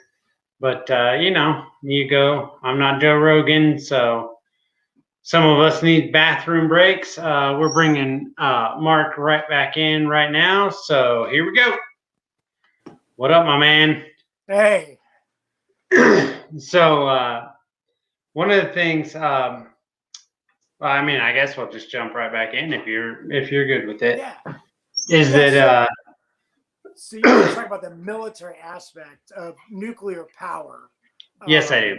Yeah. So, all right. So you had the Manhattan Project was the foundation of the nuclear power program as well as the nuclear weapons program. So in the process of the creation of the Manhattan Project, we built this whole infrastructure to develop, nuclear materials and all this stuff, and it created a bunch of reactors and to generate the materials needed for said nuclear weapons. There was an engineering duty officer by the name of Hyman G. Rickover. He was a then captain, and he saw the power of the atom and was smart enough to go, hey, we can harness this thing to power nuclear-powered vessels. And then the Atomic Energy Commission, Atomic Energy Act of 1954 was signed by Dwight D. Eisenhower, and we basically went into full-scale development of nuclear-powered equipment. So you've got, the Hyman G. Rickover was a submarine captain during the interwar period between World War I and World War II. And so he decided that a submarine would be a great platform to put a nuclear reactor on. At the same time, the Air Force started developing the aircraft reactor experiment. And then the Army started developing small-scale land-based reactors, which many of them operated for many, many years. You got the reactor out in Fort Belvoir, which they're finally doing the final decommissioning of, which is the first reactor in the United States to connect to the grid. You've got reactors that were operated out in Idaho, out in Alaska, down in Antarctica, that the United States Army operated. And so they basically developed these, there was a whole system to develop all them. But really, that took off in the Navy more than the other services, just because of the success that occurred that was the USS Nautilus, the first nuclear-powered ship. I think it was commissioned in 1955. And give you an idea, when she commissioned, we have to look at it. It changed the way that warfare was done with submarines. It's when you look at the modern Navy, there are 5 people that are given credit to the way the Navy is today. You have the guy that invented the screw. So instead of using paddle wheels and sails, so they did the screw. That is the USS Martyr. Turret is what that became. Fulton, who developed the steam engine. I think it was the guy that created radar, and then Rickover, because he basically changed the way that submarines operated. Because prior to that, you had batteries and you had diesel generators. Your diesel generator powered your battery, and then you basically, you would charge up your battery, you submerge, and you basically use the submerging for the attack. And so when Nautilus went underway for her sea trials, she broke the endurance record and the speed record for a submarine. And the battery now became an emergency power supply instead of your normal source of power. Your primary, yeah. So it changed the way, and then that's when you went from old, if you look at the World War II submarines, they look like a boat that could then sink, right? If you look at modern submarines, they look like a giant cigar, right? Or ocean dildo. Yeah, right.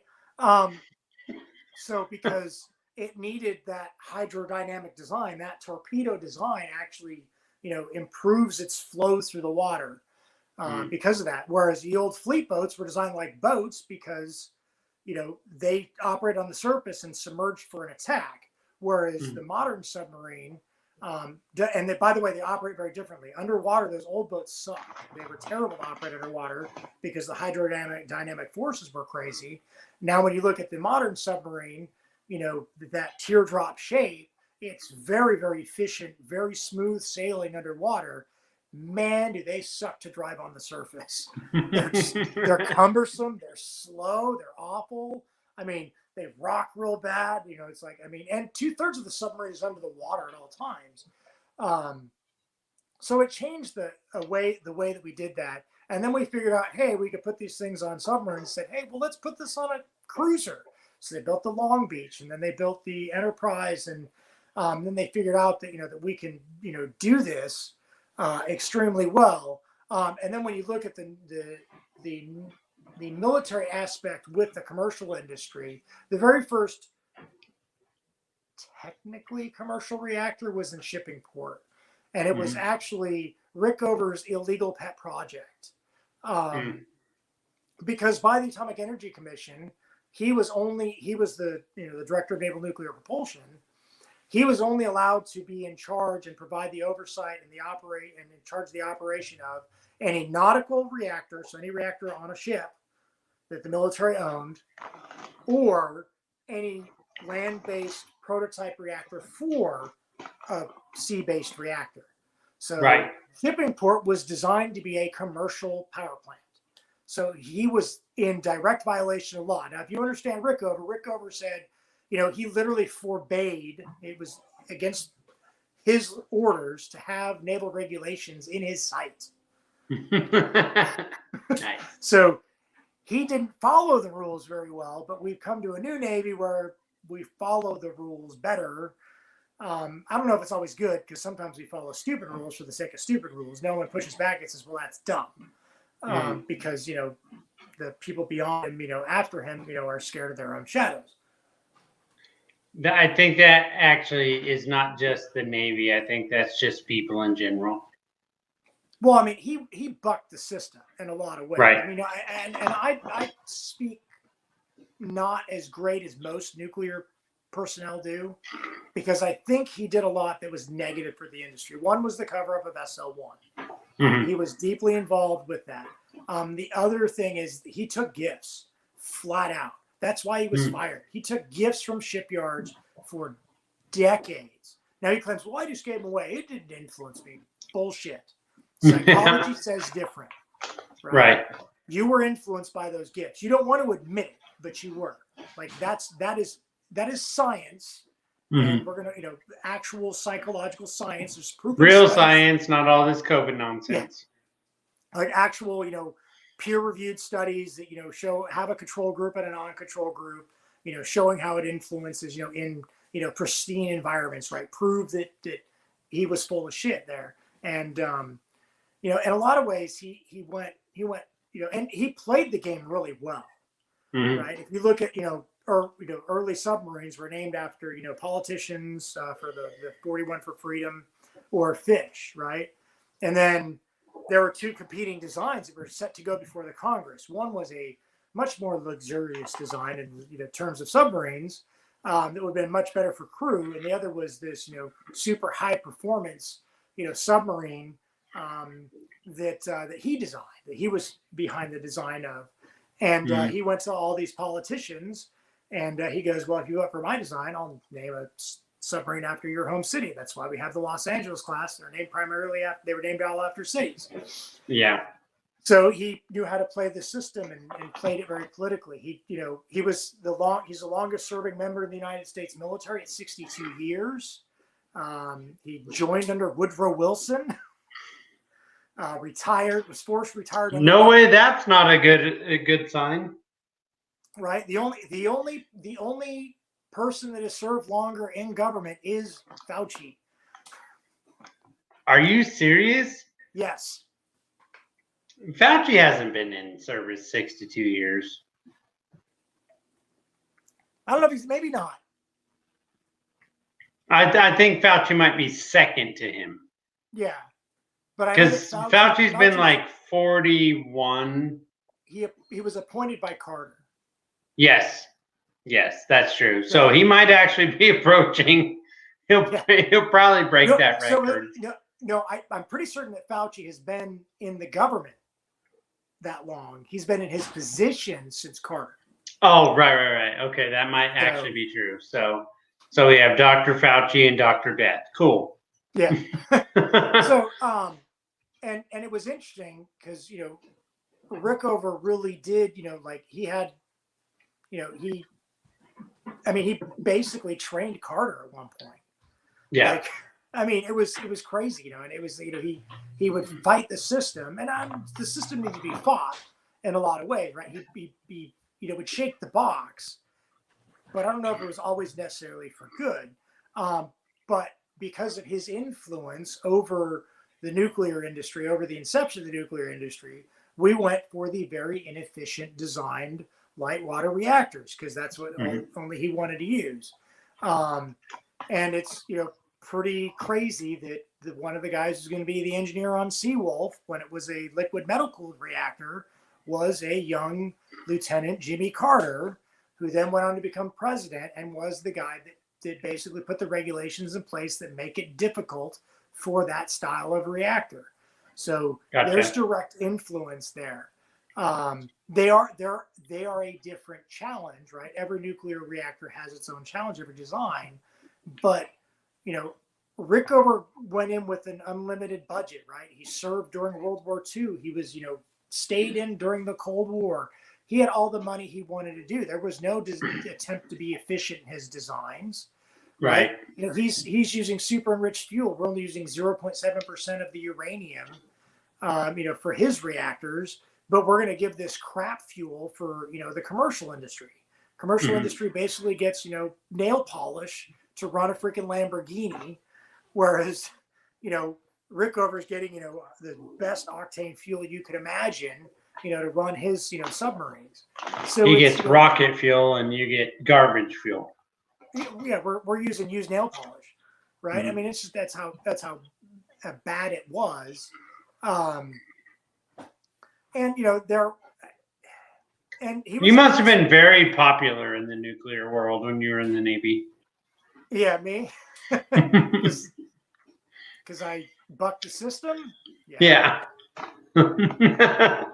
Yeah, I mean, I really did buck the system. This is a great story because it basically involves me calling out a vice admiral, a 3-star admiral, in front of 800 people. Oh, that must have been fun. So it was just late 2006, early 2007. So the Navy was providing individuals under a program called the Individual Augmentee Program to go support the Army because the Army was complaining that they were, you know, overtasked. So there was a 30-day window when nuclear personnel were allowed to do this. And I volunteered to go do this because I had just made chief and I was gung ho and I'm going to be great. And I got PTSD because of it. It's awesome. But so I'm getting ready to go, and we did a chief's call. So if anybody of your listeners, you know, in the Navy, chief, senior chief, master chief, the 3 highest enlisted ranks are known as the chief's mess. And so we had a chief's call with the 3rd Fleet commander, the 3-star admiral in charge of basically the entire Pacific Fleet. And so I'm in this call with like 800 people are in an auditorium on Naval Submarine Base Bangor. And, you know, there's every ship out there is basically nuclear powered, you know, so you've got every submarine, you got a couple of carriers, you can primarily nuclear powered vessels out there. And this vice admiral and his command master chief, or I guess it would be fleet master chief, or force again, or whatever, super high, you know, even higher than what we were, are there, and they're talking. They go, yeah, we got the individual augmentee program, and now nukes need not apply. No nukes are going on this, right? And he is very adamant that there are no nuclear trained personnel going to the Middle East. Then he asks, is there anyone here is going on an individual augmentee assignment or has been on one? And my little grubby paw raises. 800 people. I'm the only one with my hand raised. Oh, chief, you know, who are you? You know, where are you going? I said, I'm, you know, chief electronics technician, nuclear, Schneider. And I'm going to Camp Bucca, Iraq to go guard detainees. I have never seen a 3-star admiral backpedal so quickly. Yeah. So, Oh, Jesus Christ, man. but he wrote the check that his ass couldn't cash. Yeah, you are obviously in a much different situation than I was in during this forever wars that we're in, and I have no issue stating that openly. You're fully retired, so I feel like you're probably safe in this situation.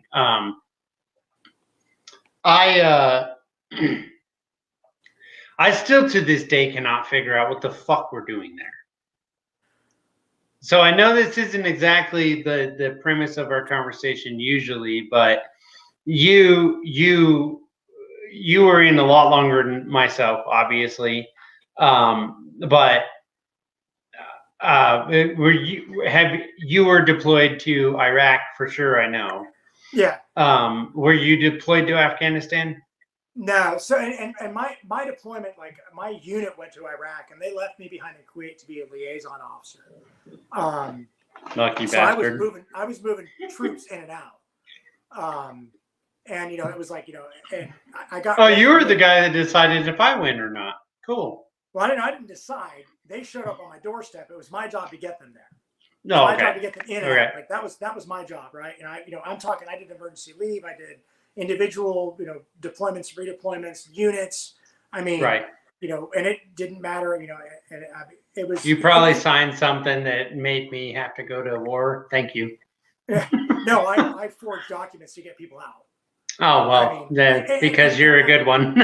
I'll say that. Now, I mean, these are people that need to go, like they had medical issues, right? And I literally took, and I had every 06 brigade commander and above signature on file. And I had letters, and I would basically put that in there, knowing the letter's coming. I got to get this person out of here. This person needs medical, whatever, right? And I got a letter signed by an 06. I'll get that letter. And literally, I was so good at creating these documents. I knew they were coming. I never forged something that wasn't coming already. But why would I not get this person? Oh, and I was also stuck between a rock and a hard place because I'd have a document that said signed by a 3-star general that said I got to get this person out within 48 hours. Well, when that letter shows up at 72, which order do I violate? Right? Yeah. That's a big problem for a lot of you guys in those situations. Well, and the thing is that I learned the system, and I sent sailors home on Army orders. I sent soldiers home on sailor orders. I said I will find this. It all comes out of the same pocket. I don't care. But not Marines. You pussies, just go do your work. I took care of we had Marines attached to my unit. So I was kidding, Mark. I was kidding. Yeah, that was a joke. And I mean. Man, I was getting helicopter parts for Marines. Like I took care of. I was just get stuff done was like my job, which was awesome after being in the nuclear Navy, where go turn this valve. There's no Lego play. I'm gonna go tell them myself. Right. Right. It was a complete and total change. And it was one of those where I really learned, because being in the nuclear community, it's specifically in the Navy, you have to have a 63 to even qualify to take the nuclear test. And most of us have our ASVABs are in the 90s, right? So really smart people. Just so everyone understands what he's talking about is the ASVAB there. The 63 is like joke. Like that's like your bullet, your cannon fodder at that point. But you have to get into that. These guys, much like in any special forces, require an 85 or higher generally before they'll ever even consider you. So we have our own test. Apologize for that, but we'll carry on. Like most people don't know what the ASVAB is. Mark, you and I know 2% of the population has ever even taken the ASVAB. So so you have to get a score on the ASVAB of at least 63 to qualify to take the nuclear field qualification test. Which you're not going to pass if you got a 63 on the ASVAB. And it's a sliding scale. So if you get a 99 on the ASVAB, 55 is passing. It's an 80-point score for the nuclear field qualifying test. So 55 is passing if you have a 99 on the ASVAB. If you have 63, 65 is passing. Right. So you have to get higher on the. Yeah, it just gets worse. So I'm surrounded, I spent my career surrounded by really the smartest of the smart in the military. And there's an article that talks about the top 6 brainiest jobs in the enlisted military. And the nuclear field is 1, 2, and 3. Mm-hmm. Like, I mean, these are, I work with extremely intelligent people. And now I'm going out and I'm working with soldiers. And, there's a reason why the M16 manual is primarily pictures, right? And I had to adjust. And this is not, I don't want to insult any of these guys because they work their asses off and they do great work, right? But I had to adjust and go from a group of people that, I mean, we take insane tests, we put all this effort in. I joke about, my job being somewhat simple. There's a lot of aspects to it as far as the testing, right, understanding how the systems work, and so when you can learn it in a lot of ways, but I had to adjust how I was, and I went from being this really arrogant, I'm smarter than everyone, to going, holy shit, man, there's some really hard workers out there, and I can be less of an asshole and help them out, right? Mm-hmm. And I mean, I remember we ran helicopters from Camp Bucca to Kuwait because they shut down the crossings. And I developed a procedure, which apparently that was like unknown to the Army. Like that wasn't the thing that they did. I just developed a simple procedure on how to do it. And I was made sure it was 1 page. And I tried to be as simple as possible and give reasons for it. Because, I mean, in the heat of battle, sometimes I need you to just go march up the hill, right? You just got to do it. But 90% of the orders, you can tell me why you're doing it. Mm-hmm. And when you tell me why, you establish the credibility with people. And so I remember I put on there, I said, I need to know how much you weigh so that I can balance aircraft out. Like the most important thing, I need your name, I need your social, I need, to make sure that, because you get manifested on so that we know if the helicopter crashes that you're on it, all this stuff. And I put all the stuff I said there. But the next most important thing is I need your weight and an approximate weight of your gear. Because you got to know if the aircraft is going to carry what we're sending. Well, and not only that, but I would take, these raw lists that were handwritten out there, and I would take based on people's body weight. I tried to balance them out in 10-person groups because I primarily flew with Blackhawks, and I would try to balance it out so that I was burning fuel because we'd run them in pairs. We were burning fuel equally between the 2 helicopters, right? And I remember explaining that to these soldiers, and they go, oh, and they were like so enthralled by it, someone explaining this to them, saying, oh, this is awesome. I think that's because most of their job is just, oh, okay, do this thing at this moment. Don't know why. Doesn't matter. You probably actually did some of that bullshit for my missions, I would assume, in Iraq. I don't know when you were there or how long you were there, but I was there basically all of 2007. Oh no, I was done by then. I'd already done my work. I did have a lot of fun with that while I was over there. Mm-hmm.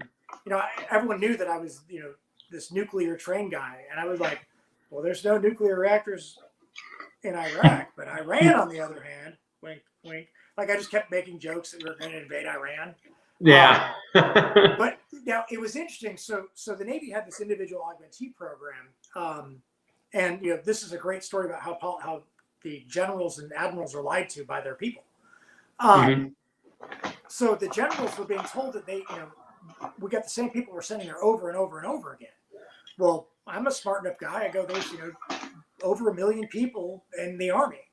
And so I did the math. I said, all right, there's this number of people here, 9-month deployment would mean this, assuming that there's no attrition, right? That the same people are going to remain in the Army, right? I did the math and I said, the Army could run this war for I think it was like 9 years without sending the same soldier over there twice. And I did the math and I walked over there and so, when I got done, I was a chief at the time. I submitted my officer package. And then I had to go before naval reactors. So this was Admiral Donald, who was the 5th. So Rickover, McKee, DeMars, Bowman, Donald, right? This is Rickover's, job, only in 2008. And I'm, have to have an interview with him because every nuclear officer in the Navy has to have an interview with him. And, there were 31 of us that had to go. I was number 16. I don't know why I was the middle guy. And the 15 people ahead of me are telling me that, the admiral's reading your little bio. And then when you say, and my commissioning date is this, you have this litany you had to give. He looks up at you, starts asking questions. Not this guy. No, I walk through the door and he is staring me down. And I'm trying to and I get done. I am my commissioning date. He goes, and he starts asking me these questions and all that. And he goes, so have you ever, deployed to Iraq? And I said, yeah. And I'm like, well, I literally looked down. I have at the time, I had 2 Army Commendation Medals and an Army Achievement Medal as part of my top row with the Navy Achievement Medal between them. And I looked down, I'm like, are you serious right now? Like you don't see the candy? You don't see the fact that I've got an Army Combat Action badge? I'm a damn war hero compared to every nuclear operator in the Navy, And I'm like, come on, man. Let's Yeah. Really? Yeah. Like, can you Really? not see? Are you blind? What the hell's wrong with you? And then we start talking about this, and he goes, so why are people so frustrated why are sailors so frustrated about this individual augmentee program?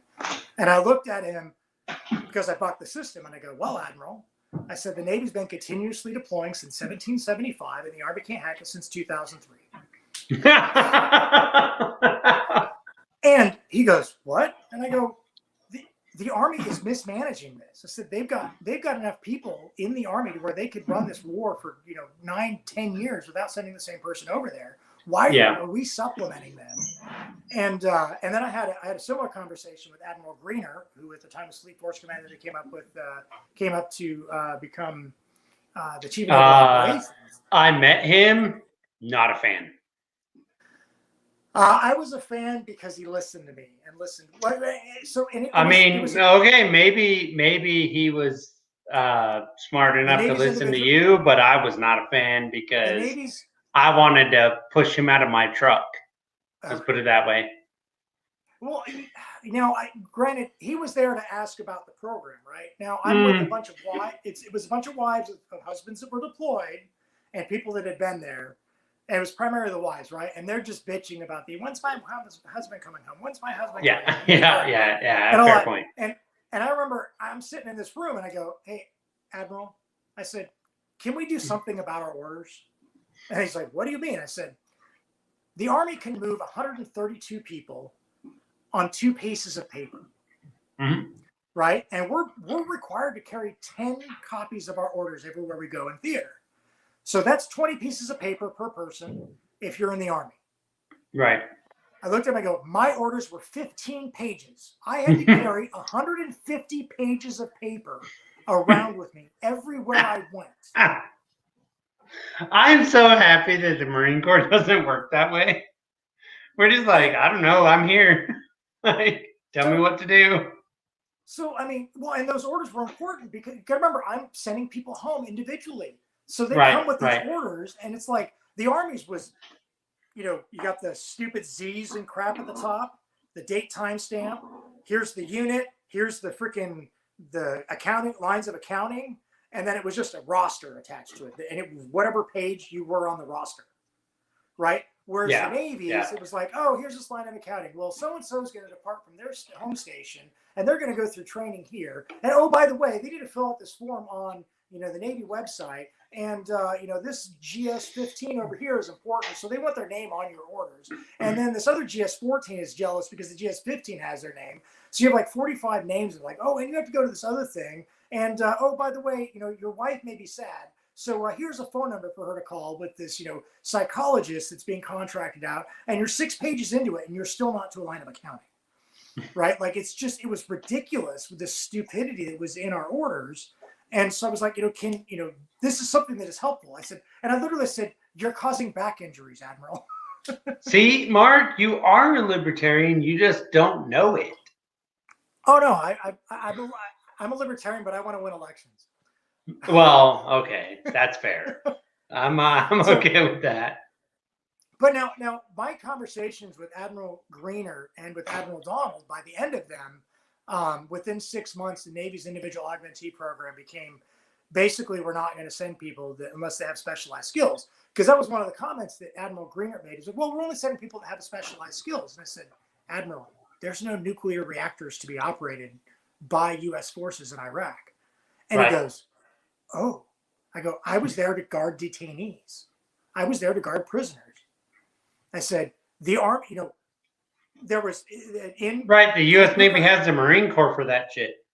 Yeah, I mean, in Kambuka, Iraq, we had, my unit was 422 sailors, mix of reservists and active duty from 220 commands throughout the Navy. Mm-hmm.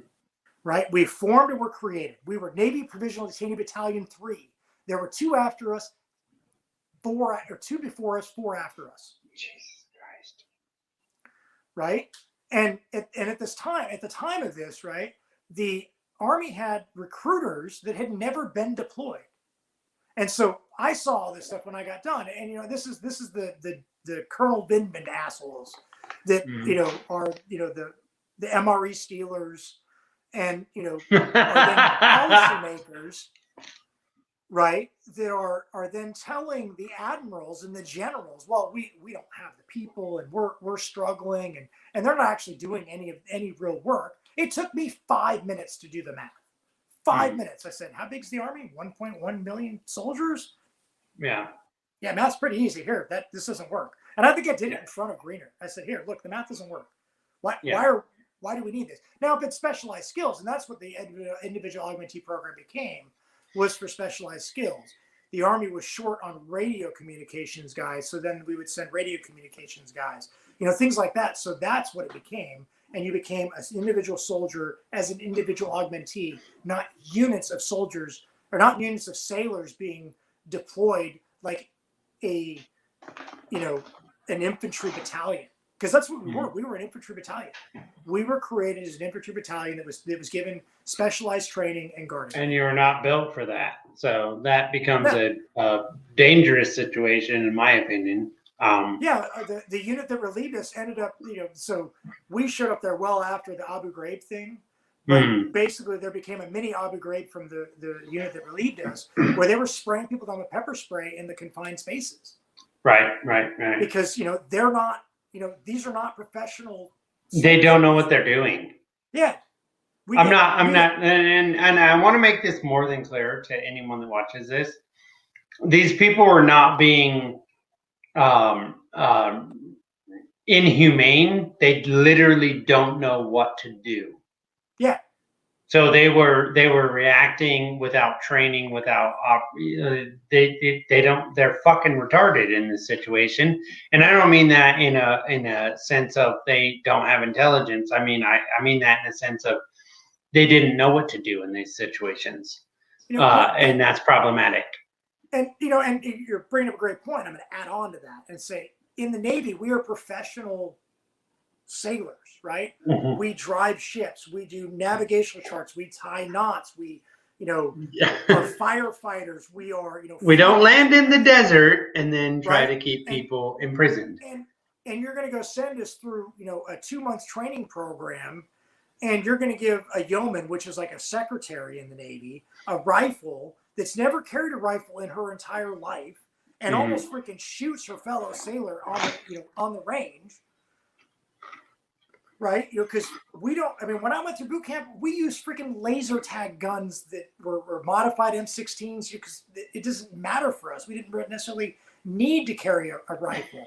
I mean, one of the crazy questions that the soldiers would ask me is like, where do you carry you're describing what life on a submarine is like. Where do you carry your body armor? And I'm like, what do you mean body armor? Where do you put your sapper plates and all your gear and all that? Like, you're describing this really shallow place. I said, if the bullet's making through the multi-inch thick piece of steel, then I'm at the bottom of the ocean. Dead. If it gets through the ocean dildo, I'm already fucked. Yeah. Doesn't really matter. So, but it like blew their mind. But then for me, like the idea of, we have a confined, what blew my mind is that, we're confined to a ship when we're operating, right? And these guys are like, they're in Humvees getting out. They have a problem. They get out. I'm like, what do you mean you get out of your vehicle? Like, I'm tired old, man. I had go ahead, sorry. It was a culture shock. And it was the greatest thing I did in my career was doing that, because it showed me how the rest of the military was, and it allowed me to not really care as much about the BS that my part of the Navy had. Yeah, I would be like, that's irrelevant. Why are we doing this? Well, because it's the way we've always done it. I said, you tell me I can't say that. Why are you saying that to me? Well, I was a recon scout sniper in the Marine Corps, Force Recon Scout Sniper, and so I had some trials and tribulations in that process, right? So one of them, yes, basically, one of the most annoying things about that was people going, "Oh, you're the super badass," and I'm like, no. I'm your worst nightmare, and also I hate my job. Like, it's because it's such a weird situation that you can't really explain to another person that's not in it. You know what I mean? One of the things about these wars, at least the ones that I was involved in, and I did have to go to a couple other countries for other reasons that I'm not allowed to discuss, is that you don't know so this is where I became very libertarian for the most part, was that the guy or gal, primarily guy, like, I'll be honest about it, they don't know. They're told, here's your mission, go do that mission. They're not told why. They're not told for anything. It's just, that's the mission, And so one of the things that I've come into contact with lately, which is really irritating, and I don't know if you can back me up on this or not, is that people say, well, the military will back the people. And I'm like, no, they won't. They will back the order. Because they don't know. It's not like they're told. Nah. You know what I mean? It's like, here's your mission. This is your situation. You take care of it. And they will, because that's the way they're, and I'm going to use this word that's going to upset a bunch of vets, and you can all bite me, brainwashed. Oh, no, we absolutely are brainwashed. Do you know who Nikki Klein is, right? Yes, I do. Yes. Yeah. So I'm trying to work with her. We want to have a discussion about how I was in a cult called the United States Navy, and she was not in a cult. Because, I mean, literally, because she fucking went ham. You have your brand? Yeah. I have mine, my smallpox brand, right? Yeah. Yes, I do. Right? I mean, I'm branded, I'm brainwashed. Branded. Absolutely. Right? And I firmly believe that, and we're brainwashed, right? We are literally brainwashed. We were told, and that was one of the things that my deployment to the Middle East was so good for me, was it showed how I was brainwashed in the nuclear Navy. When you're told every day that you're smart, everyone else is stupid, right, in the entire military, and then you go and you work with them and you have that attitude, and then you get freaking they're all dumb and you're smarter than them. And then you realize, holy crap, these guys are awesome, and it breaks your entire mindset. And I remember what was absolutely fascinating was, even then later on in my career, when I went to an aircraft carrier and then I went back to a submarine, and I remember just the arrogance. I hadn't served on a submarine in so long at that point. I remember looking at these guys and going, you're not as good as you think you are. And they said, like, what do you mean? Like, well, what do you mean I'm better? I said, you don't even, I'm going to use, these are terms in the nuclear community. We have something called advanced primary valve operations. Primary valve meaning valves that are going to contain radioactive liquid. Okay. Because the primary is the primary coolant. So on an aircraft carrier, they have valves so large, they have these little vents on them to vent any pressure behind it. On the aircraft carrier, there's a cap, so they're cap valves. The aircraft carrier has valves so large that their vent has a cap. So you pull the cap off the vent. Jesus. You vent that, and then you vent the cap, and then you have to have rigging to remove this 350-pound valve cap. Meanwhile, the submarine valve caps are this big, and they weigh 25 pounds, right? And they're like, and I'm like, you don't know advanced PVO until you've served on an aircraft carrier. I said, you don't know. And I said, and there's 4 guys on that carrier that are doing it. You've got 2 on one plant, 2 on 2 plant, and they operate all those valves. Those guys are way more experienced in this. And I said, and I remember looking at the submarine sales and going, listen, the average one of you is far superior to the average carrier nuke. I'll tell you that right now. But if it comes down to picking my dream team, it's all carrier nukes. Right. And they're like, what? I said, because the best operators here are inexperienced compared to the best carrier nukes. Those guys have, a submarine reactor has 2 loops. A carrier reactor has 4. There's 2 plants, and that guy does everything 8 times. You do it twice. Right. One of the things that I experienced, and this may just be my personal experience, was that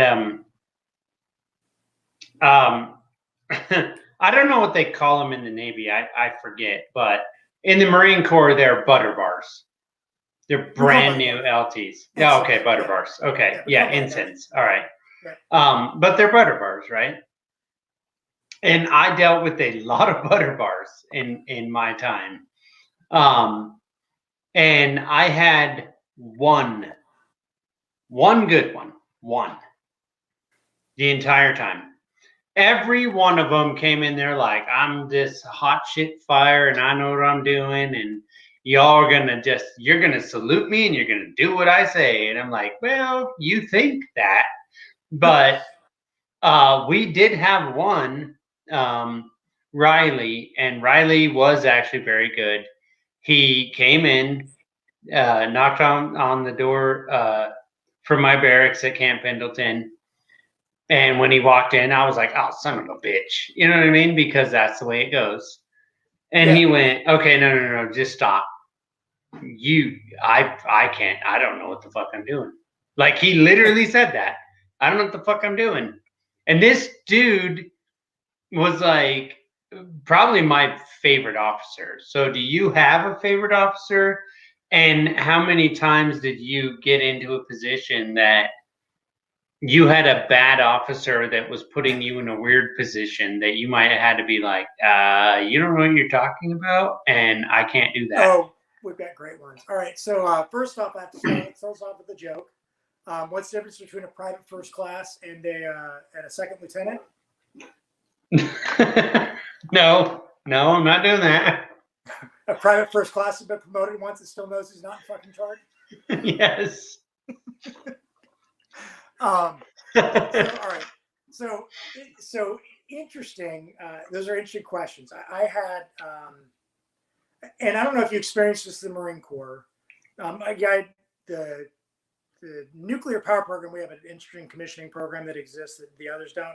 So you got your traditional, you got the Naval Academy, you got ROTC, you got OCS, and then the Navy nuclear program is something called NUPOC, where they're in college, they apply between their sophomore and junior year, they're put on to active duty for 2 years as an E5, get their college paid for, they accrue leave, all that stuff, and then they go to OCS and get their commission. Okay. So in the Navy, the ROTC and the Naval Academy are kind of a group as far as the way that they behaved, and the NUPOC and the prior enlisted OCS guys were kind of that way as well. So the Naval Academy produced your best and your worst officers. Nice. The top officers in my experience were Naval Academy. My top CO, Tom Calabrese, greatest commanding officer, right? My worst CO, and I fucking hate that this is his name, is Jason Schneider. And I would freaking not piss on that guy if he was on fire. Like, absolutely hate that guy. Like, and he had my last name, and that freaking pissed me off. That's Lieutenant Kaiser for me. Just in case anyone's wondering, I would have lit him on fire personally. And then, if I thought I'd get away with it. And then when I look at the prior enlisted officers, they're gonna be generally good, but they're not gonna be great. I mean, they're going to be great as far as personality. They understand what it's like to have been us, but most of them are not going to be. They're not going to hit that high quality, but they're going to generally be like relatively good scattergram on the better than average. And then the officers were the opposite. They were below average. But there were always exceptions to those rules. Like one of my other CEOs, Captain Prince, he was my CEO that pushed for me to go on that IA because I asked to go. He was really good. He actually was my commissioning officer when I got my commission. But it was really fascinating. And Jason Schneider is a prime example of a guy that just did not understand how things worked. So, I spent most of my career in shipyards. And when I was assigned to the New Construction Submarine Washington, submarines don't get LDO. So LDO meaning limited duty officer, prior enlisted. You have to have 8 years in B&E 6 to apply, right? So we're our own separate. We're called Mustangs. I know all this stuff more for the crowd. And so submarines get LDOs. There's 3 scenarios where submarines get LDOs. Right. The first scenario is Trident class submarines get a weapons LDO on their blue crews because they have 2 crew submarines. Right.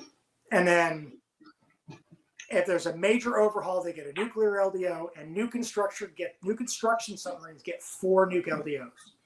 Yeah. And we are their junior officers, right? We are all the ensigns and the lieutenant, the second lieutenants, first lieutenants, and and then you get to the the department heads, as we call them, are submarine officers, and they're even then they've had to have done the job before to even get this. So you have this extremely senior crew from the lieutenant level down for your officers, and so I'm in there, and we're going through the program and all that, and this is on that ship. It was my 5th shipyard tour, my 3rd in a row at that shipyard. Damn. I know some things. Boring. Right? Yeah, boring, right? But I know some things. And I'm sitting in there and I'm like, so, this submarine CO thinks that he's on par with aircraft carrier COs. Submarine has a crew of 120. Aircraft carrier has a crew of 3,000. Yes. And then I looked at him. I go, "Do you know how much the Ford costs?" And he goes, "Yeah." That's funny. $18 billion. Do you know how much this submarine is going to cost? At least as far as the government for this shipyard. Right. $1 billion. You are 1/18th the CO of the Ford commanding officer. Yeah. I was only ever on an aircraft carrier one time, and I was being transported. I can't specify where or for what reason, but that was maybe the craziest experience of my entire fucking life, honestly. Yeah, the thing is a damn city, first of all, and it just floats. But like you go on there, and first of all, the U.S. Navy does not like the U.S. Marine Corps. They don't like when you roll off that aircraft and you're there, and they're like, what are you doing here? And I'm like, well, hopefully not here long, because you all don't seem to care for me very much. So I will say this. I think when it's just Marines and sailors, we're siblings, right? Mm-hmm. Right? And we're going to, treat each other as siblings were. Now, I will tell you this, right? And I experienced that whenever we had, we did things with Marines and all that. Because, I dealt with Marines, on my submarines, because they did security when we would do. Yeah, they're right. That's how they started. That's why the Navy doesn't like them. Yeah, they were jerks to us, and we were jerks to them, and we just had that general understanding. Now, when I was over in Kuwait and Iraq, and Army was the primary thing. Oh yeah. We had the game changes if Army's around. Or Air Force, right? You didn't. The soldiers could not fuck with Navy with a Marine near me, and vice versa, right? No, and it was like we were best friends, right? You're not allowed to fuck with my cab because I'll beat your ass if you do that. It's such a weird thing that we have going. It is, yeah. Well, I don't fully understand it, honestly. It is definitely very interesting. Hold on, I just realized I left my door open. I will wake up my rest of my family in my house. I'm still here. No, we were gonna take just a bit of a break, but you bounced anyway. So all right, I mean I'm right here. So all right, well we're gonna do another couple minute break, and then we'll do probably just like one more hour, but we're gonna get back into the nuclear conversation. Yeah, we can go all over the place. We went super military, and I think people appreciate it, but we're starting to get more viewers, so it seems like they're like, oh, this is fun, let's talk about that. But I mean, I think that's one of the things that I come to the table is that because I'm the only nuclear LDO that ever stepped foot in Iraq. Right in the history of the Navy, ever, yeah. Oh Jesus! I'm the only one, right? So I have this crazy, unique thing of being. Now there were only 7 enlisted nukes that ever went. I'm one of those 7. I'm the only one that got my commission. Now there's officers that went over there. In fact, actually, Saddam Hussein, when he was at was it Cropper, I think, when he was wherever he was at, the TOC. The Theater Operations Center was on 12-hour shifts, and it was a submarine Navy captain, 06, in charge on each shift. And I remember because there was a soldier that I served with, and we'll do this, then we'll go on. The soldier I served with, he worked in there. He goes, it was the weirdest things. He goes, normally talks are really loud and obnoxious. Man, they demanded silence. It was so weird. So, yeah. That's a submarine control room during the periscope depth operation. I can add to that as far as from a sniper perspective of you'll get these guys that you're in your perch, and your perch, people think of these we'll do it after. We'll take our quick break, and then we'll hit it up, man. All right. Yeah, definitely. All right, bye. We'll be right back, guys.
All right, ladies and gentlemen, we are back.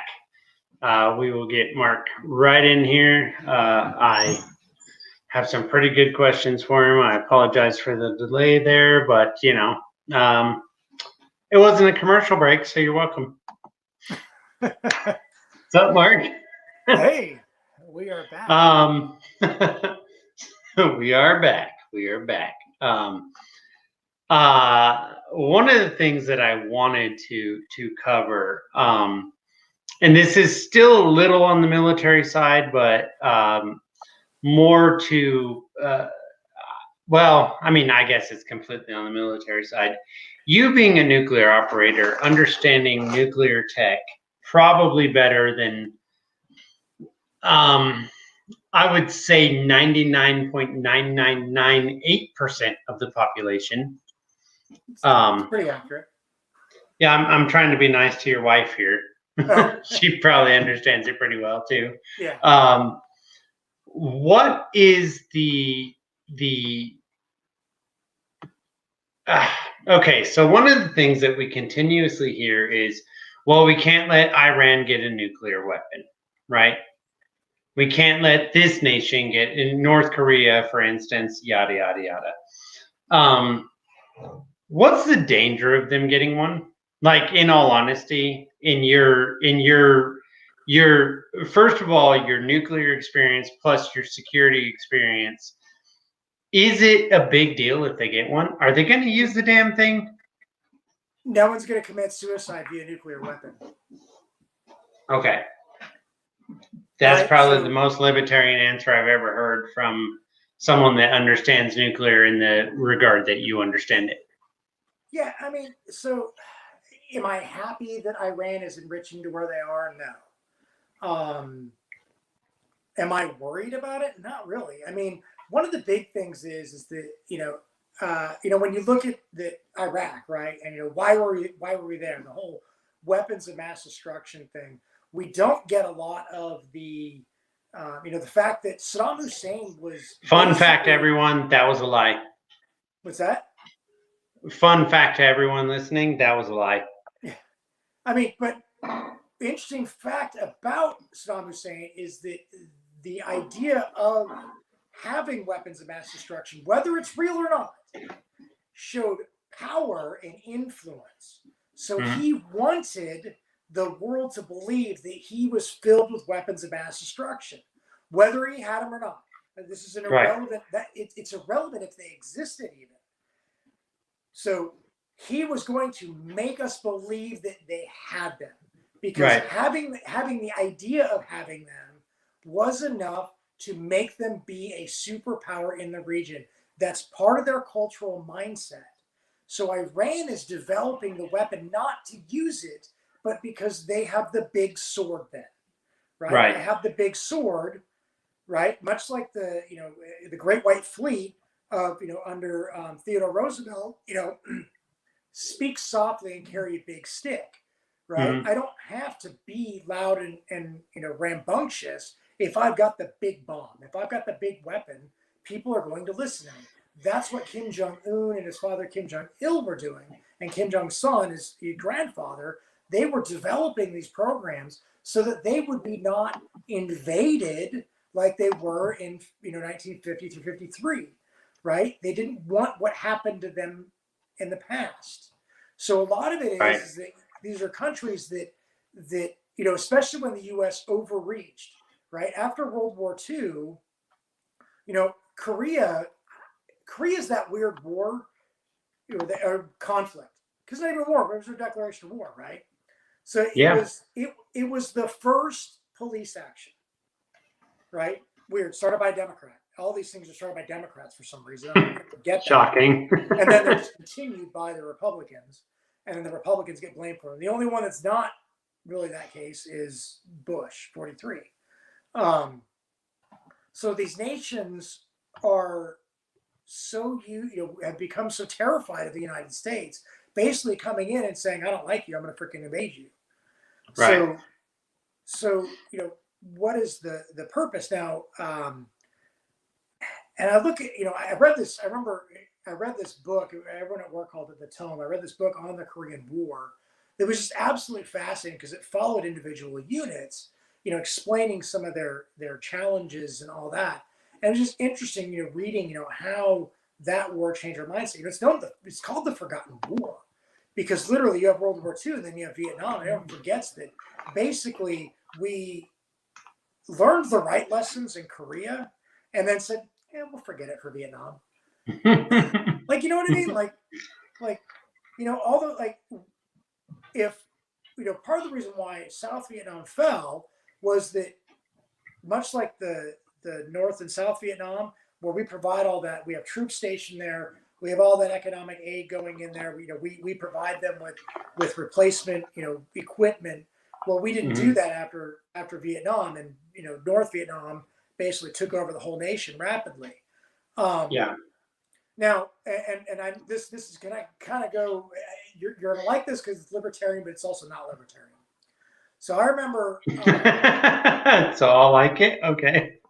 So you're gonna like it and not like it. So I remember when Operation Iraqi Freedom happened, and everyone was upset because we were in there for so long, right? 2003 we went in there. 2004 we're still in there. Mission accomplished on the USS Abraham Lincoln. Blah blah blah. Yeah, I'm gonna fly in because I'm such a badass. But irrelevant to all that.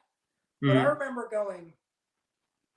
So, I'm over there in 2007. I remember making the statement going, every politician that voted for this war, they did not realize that we were going to be here for at least a decade should be shot. That's why I didn't like this libertarian. And people are like, what do you mean? I said, the last IED that went off in Germany was in 1955. Yep. And we understood German culture. Yeah. Yeah. Yeah. I don't know where I'm gonna disagree with you in this particular circumstance. The is that we're gonna have to be there for 13 years to see that through. But or for 10 the years. problem is that it wasn't German culture here. It's a completely different circumstance.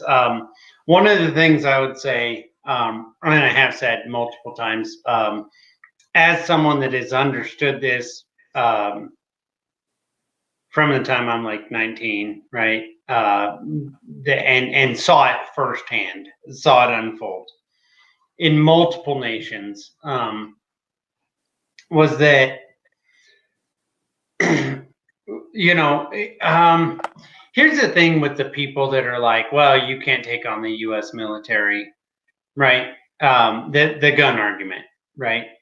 Well, you don't need these weapons.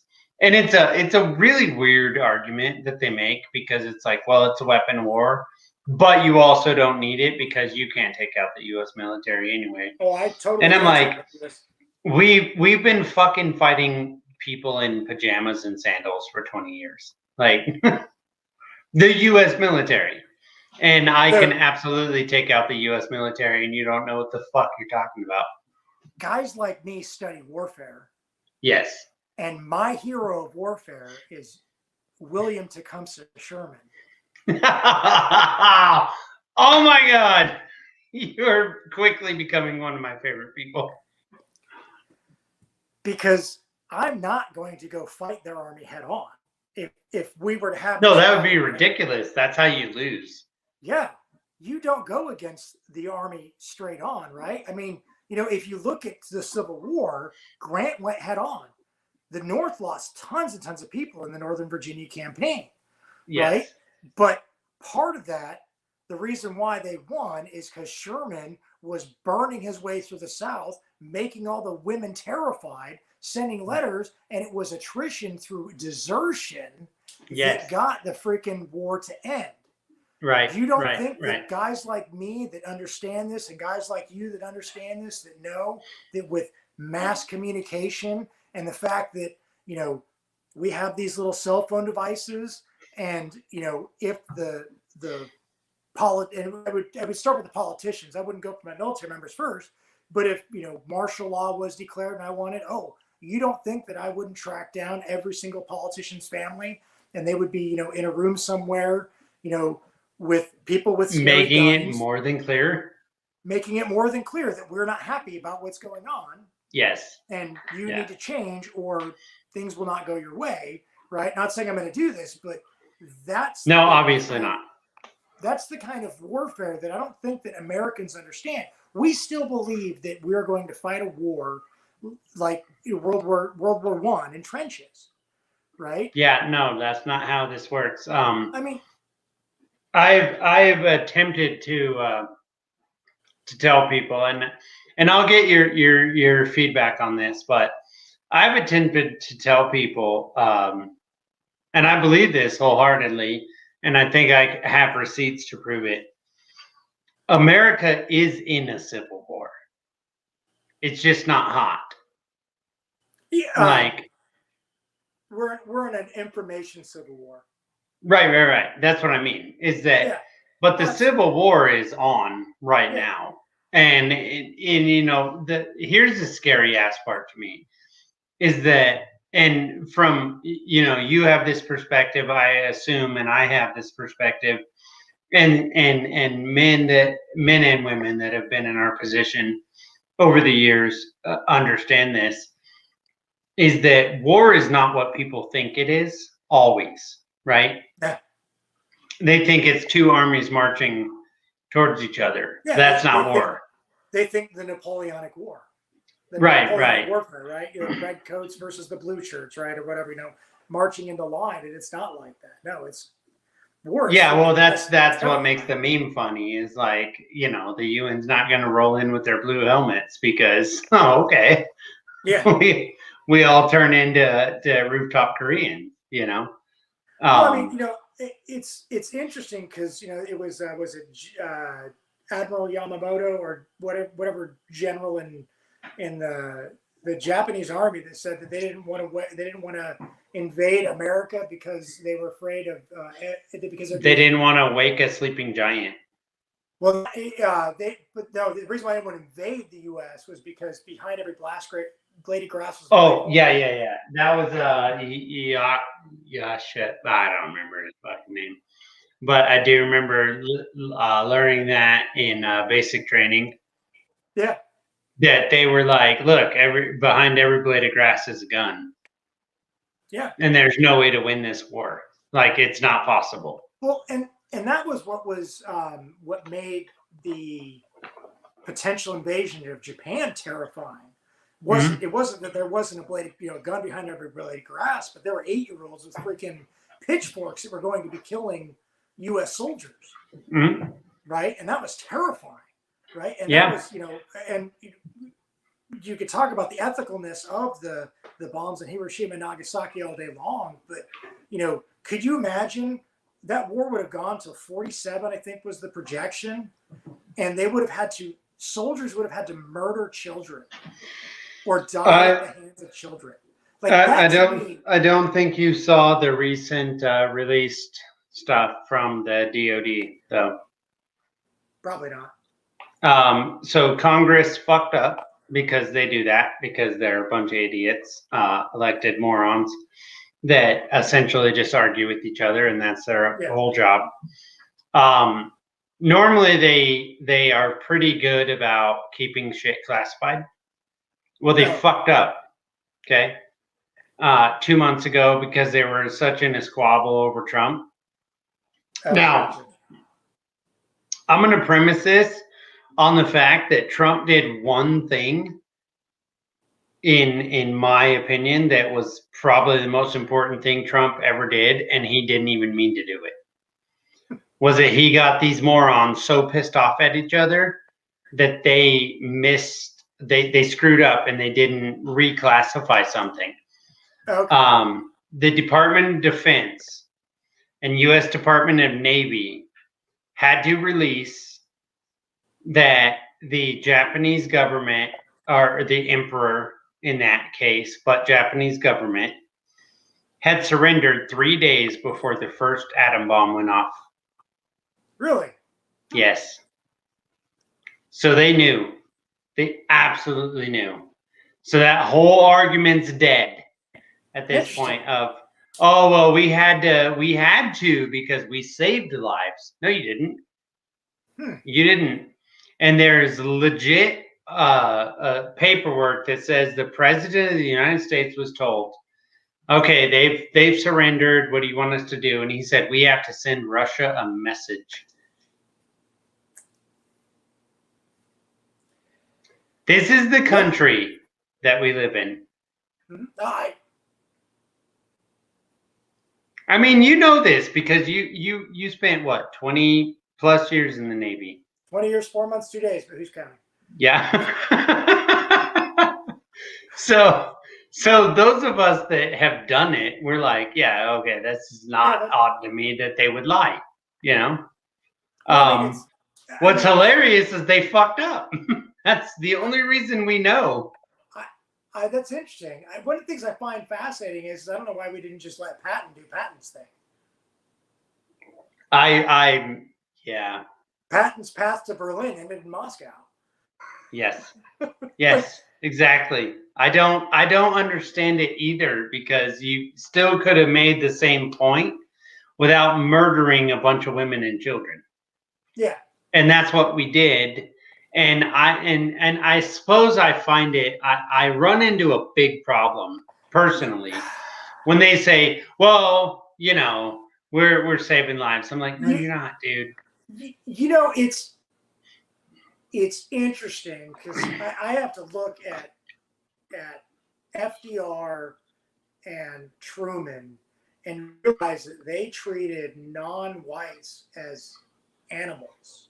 Mm-hmm. Right? They literally were feeding black families radioactive cornflakes to see the effects of radiation on people. Like, they, you know, it's smallpox blankets all over again. I'm not talking about, you know, like the guy who swallowed the nuclear fuel. I'm talking the fission products that, you know, would kill me in minutes. You know, stuff from that they were feeding these families and telling them it was health food, telling them it was medicines, things like that. You know, like yeah, you talk about the blankets, you know, the pox blankets and all that. I mean, and they literally treated human beings as, you know, inferior. Well, and they were inferior to them. These are their heroes, right? I mean, and it wouldn't surprise me to know that they dropped. Wait, who's heroes? Oh, okay, never mind. Yeah, sorry. FDR is the standard bearer. We want the next, the new deal. Yeah, who was feeding radioactive shit to people just to see what happened, but not all people, not white people. Yeah. Yeah. Right? What do you think the odds are that most people know about that? Oh, I guarantee almost no one knows about that. Yeah. Yeah, I mean, that's going to be fun for me tomorrow when I make it, because I actually completely forgot about that. I have, I don't know, a couple hundred books about the Civil War in my bedroom. And I actually do have a book that even stated that. And I was like, that can't be real. And then I dug and I'm like, holy fuck, that's real. Yeah. But I also just kind of like, it went back in my head for like, oh, okay. And so that, you know, this is where reticular activation is a big thing. Is, you know, when I think about that, you know, we hear about, you know, I hear radiation, I hear radioactivity and all that. It sticks in my head way more. And so that's always on a recall. I remember that. Yeah, because that's what you do. Because it's what I do, and I know that, you know, some of the things like some of the crazy cases of you know, radiation poisoning deaths. The worst one that we talk about that I've been trained on is in Mexico. A guy accidentally killed his family. Okay. He found this cool little trinket in a landfill. Turns out that trinket was a test source for doing radiography, X-ray of metal piping. Oh shit. And so he brought it home, and, you know, he brought it home in his pocket. It was in his back pocket. Mm-hmm. And he brings it home and he gives it. You know, his kids playing with this thing and all that. And then he had a couple of kids. His in-laws lived with him, and they all died. He survived, minus his ass cheek. Literally lost his right ass cheek over it because it was in his back pocket. but like, his entire family died because he had this radioactive source that was, not being stored properly. And I go, Right. what other things, that was accidental. I mean, at least it's Mexico. I get Mexico freaking, safety's 30th on their list. That's why they have a free market, bro. Yeah. But I mean, but afterwards it was like, people started, maybe we should learn about this stuff. Maybe we should look at it. Mexico's a nuclear power nation, by the way. They have nuclear reactors in Mexico. I know. My understanding is they have like 4. Yeah, they have one. Well, it's one site with 4 reactors on it. That's what I meant. 4 reactors, but it's one site. But I mean, it's interesting, right? And learning about that kind of stuff, and understanding it, and when I know how much radiation that guy received, right? And meanwhile, I'm tweeting out articles about apparently low-level radiation may help cure Alzheimer's. Mm-hmm. And I'm over there going, oh, sweet. I'm working this outage. I'm getting 100 milligram, which is 1,000th of an acute dose needed before radiation sickness could potentially kill someone. I'm like, all right, I'm good with that. Like, yeah, it's the knowledge thing that I have that I enjoy. I enjoy getting in the debates. The amount of people are like, well, radiation is bad for you. And I'm like, I don't think you understand radiation very well.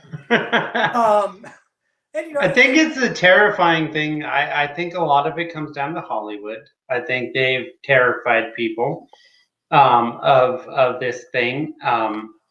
And I don't think, for a government that has drastically changed the U.S. Navy, for instance, right? I know me and you had discussed slightly, like, when did the destroyers go nuclear and that kind of stuff, right? Yeah. But for a U.S. government that has turned all their submarines, all their aircraft carriers, they're all nuclear.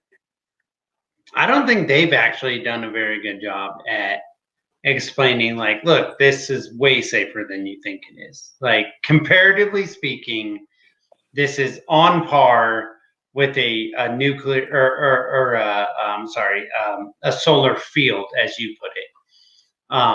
Which the guest we were supposed to have this evening, the mining expert, told, like, she fucking despises wind and solar, because she was like, you want to talk about the environmental impact of mining? That's where we're going to have a big problem, because her thought process when I spoke to her on the phone, and I'm not going to give, well, I mean, everyone knows who she was supposed to be, and maybe she'll come on and we'll discuss, was essentially, these things aren't made by magic, right? It's not magic. Yeah. Like, everything, I think her words were, if it can't be grown, it has to be mined. Yeah, that's true. A true statement. I wish I could find the photo. I'm looking for it right now. But there is a picture of the Thorcon nuclear power module. It's they're one of these new Gen 4 companies, and they're using a barge. They've got a partnership with Indonesia to build their reactors, much like the Academic Lomonosov, which is the Russian floating power module. But theirs is kind of pick what kind of fuel you want. I think we talked about this in our first or second podcast. I can't remember specifically. But the thing that's interesting about it is they have the picture of this thing that produces 500 megawatts of electricity. And they have it next to GE's largest wind turbine that's 32 megawatts of energy.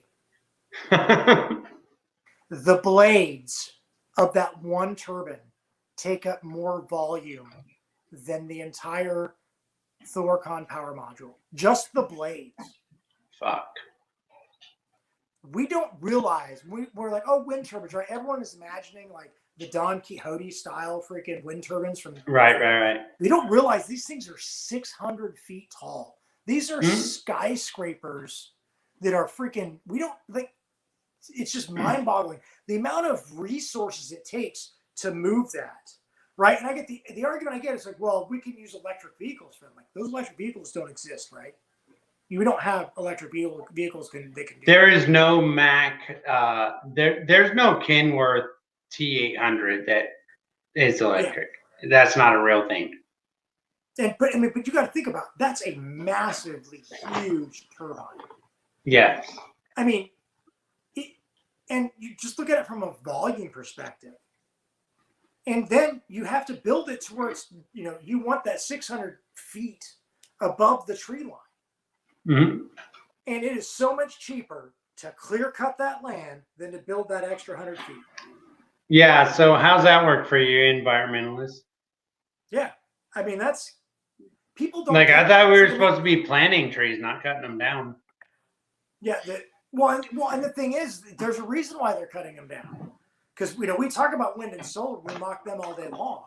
But we haven't talked about biomass. Right. Biomass may as well just be coal. Hmm? I mean, they're burning creosote soaked freaking,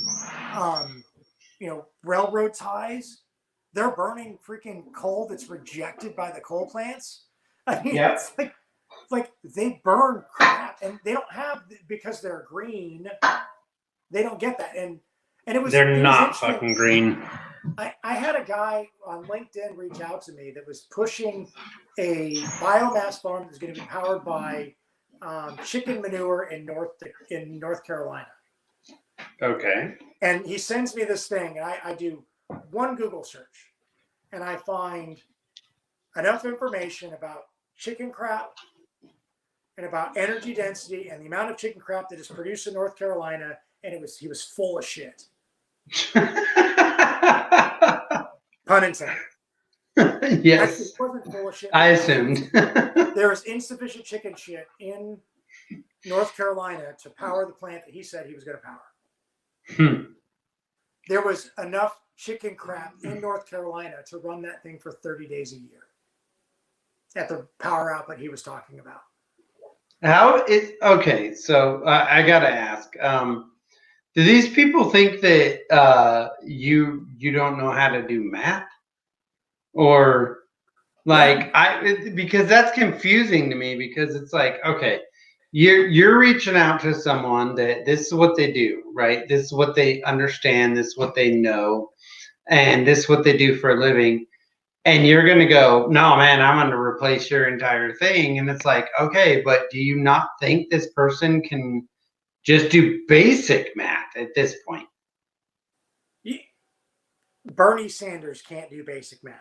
Well, Bernie Sanders is a fucking idiot. But yeah, okay, I agree with you on that. 90% of politicians can't do basic math. Generals can't do basic math. That's a fair point. I've met a couple. Right. I had a specific situation with a general I don't care. General Maddox, Mad Dog. Okay. Which one of the funniest things I ever saw was Trump saying, I gave him that nickname, and I'm like, no, you didn't, you fucking idiot. You know what I mean? Like, if you're gonna lie, don't make it so obvious, Yeah. But we were taking Fallujah again. Yeah. Second fucking time, because we're so stupid we can't just like control an area. And he got rowdy because that's who he is. Like, I've met this man. That's who he is. He's literally that kind of an asshole. And he was like, you shoot that fucking that piece of shit up there that's like fucking with us. And I'm like, okay. He was it was ridiculous, because it was like one of those situations that he said that and then he walked away. And then I told Kaiser, I'm like, Lieutenant, I can't. Like, it doesn't work this way. You know what I mean? Like, first of all, everything's wrong from where I'm at. And he was like, man, I don't know. You're going to have to try to figure it out. And I was like, okay, well, then I need a truck, because I have to go 4 miles the other direction to try to even get anywhere, But this is what you're saying is like these people can't do math. They don't understand. Yeah, well, that's it's interesting because when he resigned, I said he pulled the ultimate maneuver that every second lieutenant in the military wants to do. Is that the boss gave me an order, I didn't want to listen, so I quit. Yes. Right? I mean, that's what homie did. That's exactly what he did. And the order was get out of the damn war. Yeah. Yeah, and he's like, wait, what? No, I want to stay. I want to stay in the war. Why would I want to do that? I have a freaking big old freaking government I got a big old freaking contract with some defense. You know where Maddox works now, right? I have no idea. Raytheon. Oh, of course he does. It's like, weird dick. Weird, yeah. I mean, as a Marine, Maddox was like one of those guys that you look up to because he was just a regular guy. Like he went into Vietnam, or maybe Korea. I think Vietnam. I'm not entirely sure. No, it was Vietnam. He went in enlisted. Yeah. And then he got battlefield commissioned. And then he rose. I mean, the dude rose to the fucking point he was set deaf. You know what I mean? Yeah. Oh yeah. And so it gives you hope that you can be that someday. Not me. I never wanted to be that. Well, you rally behind a guy like that because he's been you. Yes. Right. Yes. And he was you. He was the guy that just signed up and went. And then all of a sudden, like now he's a lieutenant. Now he's, captain. Now he's, major, lieutenant colonel, whatever. And he did that thing. That doesn't happen in the military anymore. Well, I mean, it's interesting because the Navy's Chief Warrant Officer LDO program, like we have it embedded into us, and the Coast Guard does too. I know that the Marine Corps has a program like it. You can become a warrant officer. But like in the Navy, we have our warrant officer program is actually relatively small, but we have 10% of the officer corps is limited duty officers.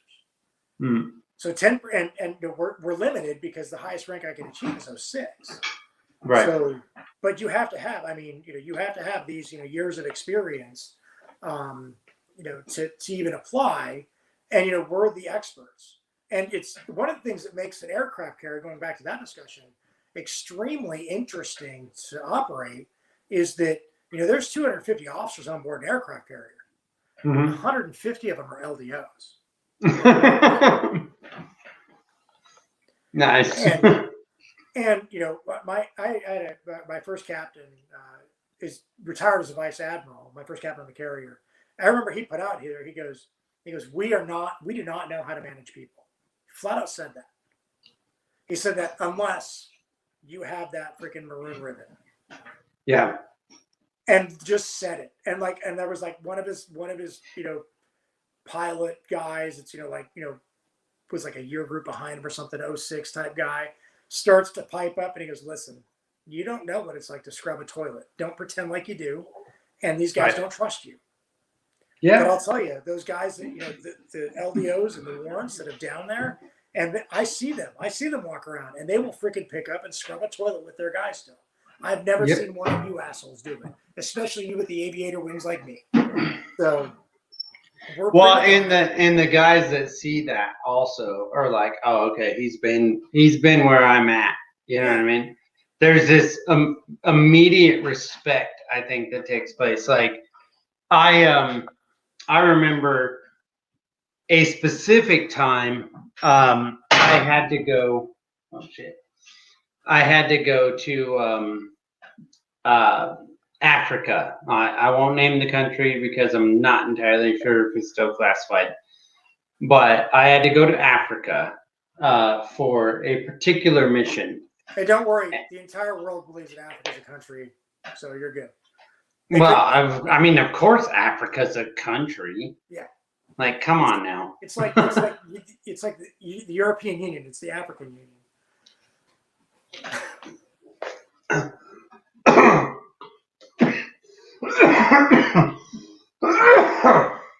I swallowed my water wrong because of you, Dick. That's what us sailors do.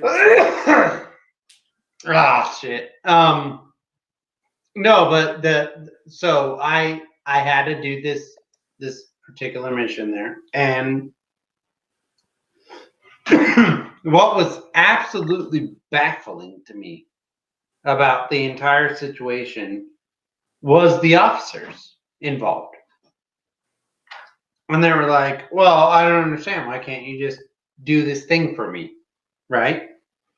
And I'm like, do you fucking know what it is? Like, what do you mean? Like, I can't just go do this thing. Like, that's not how this works.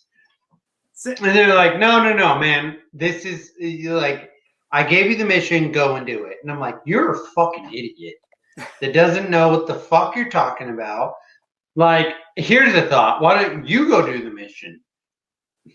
And then when you die, I'll be like, oops. So it's interesting you mentioned that. So the nuclear Navy is very unique with that. So specifically the submarine force. So when officers show up to a submarine, they go back into engineering first, and they do a year and a half there, and they go forward, and they work with the we call them the cone. And they go work with the guys up forward, the weapons and navigation stuff. But they start back in the engine room. So they start with the really smart people, and then they get a little smart, and then they get to go work with, the relatively dumb people. Submarine force is extremely intelligent as a whole. But, you start in this area where it's a bunch of really smart asses. I mean, and we... Nice. And the best part is that the good COs know this. And I go back to Tom Calabrese. And I remember he came back one time and he had this academy officer, and Tom was an academy guy, and I believe it was Tom. But he comes back into maneuvering where the control room for the reactor back there, and we're getting ready to run drills. Mm-hmm. And so we've all relieved. The entire wardroom has to wait to eat before he gets there. So they're sitting there waiting around to eat so he can have a pep talk with us. About the guy who's going to come back to take the watch as the watch officer back there. And he goes, all right, well, this stupid academy fag. And I'm like, Captain, didn't you go to the Naval Academy? Yeah, but this guy, he goes, I need you to make him cry. He goes, I need you to make him cry. And so we have like, when we run drills, we actually are like putting the plant in danger. Right. Now there's certain things we don't do, but we are literally sometimes inserting actual casualties. Actually have to take action. If we don't do this, we're going to put the submarine to the bottom of the ocean type level events that we are intentionally doing to the reactor. And we have things there's time requirements for. And so this young JG or ensign or whatever comes back, and he's like, you're only going to do what I tell you to do in order. All right. I know what my immediate actions are. I know which ones require a time frame. Mm-hmm. I can do my 30-second immediate action at moment 29 so that I don't violate anything. So we have whatever casualty going on. And he's like, he's stuttering, and he's like, take your immediate action. He goes, sir, you told us not doing it until you tell us what to do. Sitting there, watch out. Sir, are you going to tell us what to do? We're waiting. We're waiting. Yeah. Just got to fuck with them. 28. And then, like, you're just doing it so quick. The guy's like, what is going on? And then you're just overloading them with information and all that. It's like just, you've got, because we've been doing this for years. This guy's been doing this for 2 months. And he's going to act like he knows anything. And our job is literally to break them. And that's the mentality that we have, is that we're going to break them. Now, it was interesting when I went from having done, made it up to chief, then becoming an officer. My third officer tour, I'm on a new construction submarine. And it was crazy. So when I left the submarine, I went and I worked at that same shipyard again, just working for the government organization to provide oversight to everything. And so I'd stand command duty officer, have to walk down all the different ships and talk to the ship's duty officer, command duty officers for each ship that was in the shipyard. And I remember walking on to the submarine that I'd served on. And one of my guys, It was hilarious. He's got his new officer right there. And he walks up and he goes, "Oh my God, it's the one true RCA." Like, "Sir, you are not the RCA. Shut up." Just goes, "You will never be Lieutenant Schneider. Mr. Schneider is the greatest. You can go die." Like, just berating this guy, like, in front of a bunch of shipyard workers. Like, this guy's like, "Oh, Jesus Christ. What did I do?" Like, "No, you are dumb. He is smart. Like, you're ugly. He's good looking." Like, it was hilarious. Like they're just berating this poor guy. And I feel terrible for the guys that relieve us, because we're four. So the way it works is that there's 4 officers that go to a new construction submarine. Mm-hmm. You have a former ET. It has to be a former ET to be in charge of the electronics. You have a former electrician to be in charge of the electrical stuff. You have a former mechanic to be in charge of the mechanical stuff. And if there were enough of the chemistry guys, so that ends up being kind of an oddball. But you have 4 guys that are experts in this stuff that have operated all the equipment. They know how all the equipment works because they've operated, played with it. And then they're relieved by a guy that came out of college. Nice. They may have an English degree, right? And now they're I remember I'm turning or worse in a lot of cases now. Could be worse. Underwater lesbian basket weaving. We don't even know anymore. Yeah. And I'm sitting there, I'm like, I remember turning over with one of these guys, and I'm like, I need you to ask questions because I literally don't know what it's like to not know anything. Yeah. The first time I ever met Lieutenant Kaiser, who was my XO for like 4 months, probably until we got rid of him because he was a fucking moron. But the first time I ever met him, I'm a staff sergeant at that point, which is not, a lot of people are like, "Oh, that's not a big deal." It's like in a war zone in the Marine Corps, that's a big fucking deal. Like, everyone listens at that point, for the most part, right? If you would have showed up on one of my missions, you would have done what you were told, officer or not. It wouldn't have mattered. But he shows up, he's all full of himself. He's like, I'm big deal. I'm the shits. And I can't remember exactly what it was, but he was like, "And you are all going to follow my lead from this point forward." That's what he said. We were about to go on this mission, and it was a pretty important one at that moment. But I'm standing there like, okay, because he is an officer and I'm not, right? I'm enlisted. I don't. But he said that, and everyone looked at me, and I was like, I don't really know what to do, And he was like, "Staff Sergeant, do you have anything to say?" And I said, "You're fucking adorable. Get in the truck." And he literally wrote me up, dude. He tried to court-martial me. Now, on the upside, Captain P was like, "Yeah, that's fucking ridiculous. That's not happening." So because I love the inter-service jokes. So I've got another good inter-service joke that kind of goes along with this. So the Commandant of the Marine Corps, Chief of Naval Operations, Chief of Staff of the Army are hanging out in the Pentagon, and they're bragging over who has the bravest, troops, right? Mm-hmm.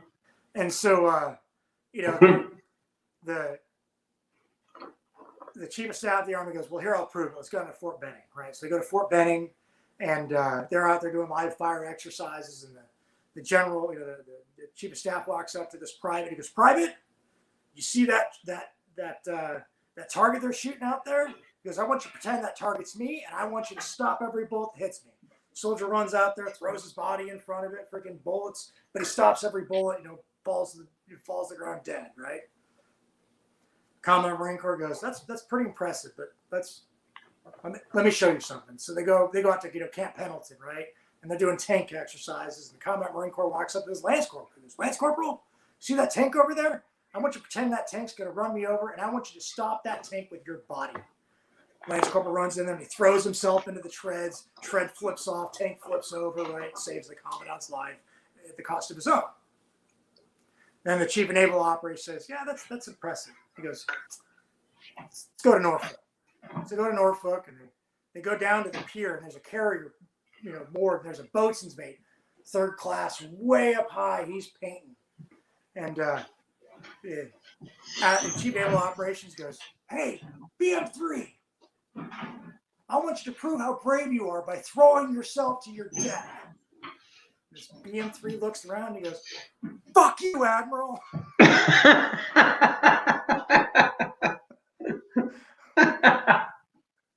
That's funny. Man, I don't know. I ran into someone the other day, and it was a weird situation. Well, you know this, but I had a bunch of veterans, including my older brother and stuff, that were at my home for almost a week, then they're doing that PTSD, right? And it was very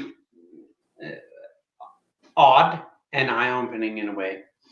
But one of the things that was really weird for me about that situation was that people, I don't think, understand that, yes, it's really funny for us, like me and you and those guys, right, to just fuck with each other. Yeah. Make fun of each other, whatever. But if you try to attempt to do that to the other one, I'm gonna get pissed. Yeah. You know what I mean? Like if you're just like some normie, I suppose is probably the best way to put it. And you're like, oh well, they're not as cool, and I'm like, shut the fuck up! You don't know what you're talking about. Yeah. So, do you find that weird in your life that you find yourself protecting, or maybe not protecting, but defending Army, Marines, whatever? Like, because I find myself doing that, where they're like, oh well, you're not as cool as him because he's a Marine, but this one's only Army. And I'm like, dude, are you Army? Shut the fuck up. Yeah. What are you talking about? It's interesting. I don't see, well, I live in such a military area that people don't. That everyone's in the military? Yeah, you don't, if you weren't in the military, you kind of, don't matter. Who they are, and they're just going to squash you. So you kind of are, not like that. But I've always found something interesting is the comment of well, I would have joined, but I couldn't, I couldn't handle someone yelling at me. I'm like, you're full of shit. Wait, I'm sorry, what? I would have joined, but what? Say, I would have joined, but no one's going to yell at me like that. I'd punch them in their face. And I'm like, yeah, that's what's going to happen. That's adorable. Because when you're sleep deprived and, they're using, trained psychological techniques on you. You're going to do what you're told. Because they're brainwashing you. They are brainwashing you. That's the point. Yes. It's the point, right? It's brainwashing doesn't have to be bad, right? It's funny. I get in trouble because we're going to go back to the crypto thing here because this is a great discussion. Brainwashing doesn't have to be bad, right? No. Just like a mass delusion, which they're all around us, isn't a bad thing because money is a mass delusion, right? And I say that all the time. I'll say, money is mass delusion. Like, well, try living without it. I said, I didn't say it was bad. I just said it was a mass delusion. You can actually live in this world without money. There's ways to do it. I'm a big fan of the mass delusion that Dogecoin is worth something. I love it. It's hilarious. It's making me a lot of money, so yes. I'm okay with it. Well, and that's the thing is, when I look at it, and when I go that Elon Musk is going to go on to SNL, which is going to add to that credibility to the delusion, right? And be like, well, what about the tulip craze? I'm like, yes. Well, I mean, if he says something about it, it'll add. You don't think he's going to say something? I think he is. I think he's going to say something about it, and it's going to add. And I'm like, and I'm out. I'm going to sell like probably the next day. Yeah. Oh, yeah, you are. Yeah. Like, I mean, I think it's hilarious. I mean, he's a living being and accepts it. Mm-hmm. And the greatest thing is you can't say he's ever racist because he's an African American. Yes, he's a legit African American. Yeah, he's an African. Yeah, he can never be president because He wasn't born here. I don't know why he'd want to be demoted to president. That's a fair point. That's hilarious, and it's a fair point. It's interesting because I don't know what the point of the president is at this point. As we're really my libertarian. I don't know what the point of the federal government is at this point. True. I mean, it's to spend money. Well, they're good at that. They're very good at their point. I posted something on Twitter yesterday, and so I built my father-in-law and I built this massive pergola, and it's all solid, like rough cut cedar. It's like 16 by 20 feet, and it's massive. Like it's all 2x6 and 6x6, and you know we really put our backs into it to build this thing out. And I posted a picture of it, and all these all the comments were like, "Holy shit, you're fucking rich! All you got to do is take that thing apart." Because I mean, dude, like, yeah, this shit's like 650% over last year. But there's no inflation. Don't worry about that, Mark. It's not a big deal. That's why Dogecoin is worth like 70 cents. It is weird. So 2018, it was a turning point in my life. 2018 into 2019, where inflation suddenly became good for me, which is a really, really weird thing. That's a strange situation. It also worked with me because you had crypto, right? Yeah. I mean, I have crypto, I have real estate, and I understand that when inflation occurs, because stocks are based off the value of the dollar, but the value of inflation is basically devaluation of the dollar. Right. So, yes, I have my 401k because of company matching, and so knowing that I have these things that are going to gain value faster than inflation or at the same rate of inflation, I'm not afraid of inflation. But right. People who don't have assets like that fear inflation. Like, I mean, you can't really blame them. No, I understand that, and I completely agree with them on that. But I look at it from this standpoint, right? My mortgage is going to go down in value, in real value, because the value of the dollar is going to get less, and my interest is so low on it. And then when I rent my properties out, the value of my loan goes down while the value of the property goes up, and I charge more in rent because, like, it's this weird thing where, like, I'm on that precipice of there's the three mindsets of finances. There's the lower, there's the poor, the middle class, and the rich. And I'm on the precipice between the middle class and the rich, because in the rich, they just want the market to move one way or the other. Right. They don't care which way it moves, honestly. Move one direction. We just don't want it to remain stable. I just want it to go. Pick a direction. Down, up, don't care. If it goes up, my stuff's worth more. If it goes down, I got a buying opportunity. It becomes worth more later. Right. Whereas, it's terrifying if you're the poor, or the middle class, especially the lower middle class. The lower middle class is in the worst possible position because they're paying the taxes. Yep. And they're the ones who are most affected by it. Yeah. Yeah. The poors are used to being the poors. Yeah. So it's doesn't even really affect them. Yeah. The lower middle class that are trying to build up, they're the ones that are going to be absolutely decimated. And I don't know if you know this, Mark, but yesterday the federal government lifted their moratorium on rent and mortgage. Oh. So the moratorium they had about charging rent and mortgage, that's lifted. Oh, that's nice of them. Nice of them. Yeah, that's going to put 31 million people in a giant fucking jam Yeah. that they don't know what to do. And what's jacked up, okay, first of all, I am going to say a lot of these people, from a personal responsibility standpoint, should have been paying their shit, right? They should have. I'm just saying. Like, it's not like there wasn't a bunch of money out there to go and collect and pay your shit. I have a crazy story of a guy that I worked with. Do it. Let's talk. He used that moratorium to not pay his rent and invested the money of his rent, quadrupled it, and then because the moratoriums were released based on whatever states and all that, and then he paid his rent as soon as he was required to. But he had made a crap ton of money by investing it while waiting for the moratorium to be lifted. But he paid it in full. But he's like, oh, I'm not going to.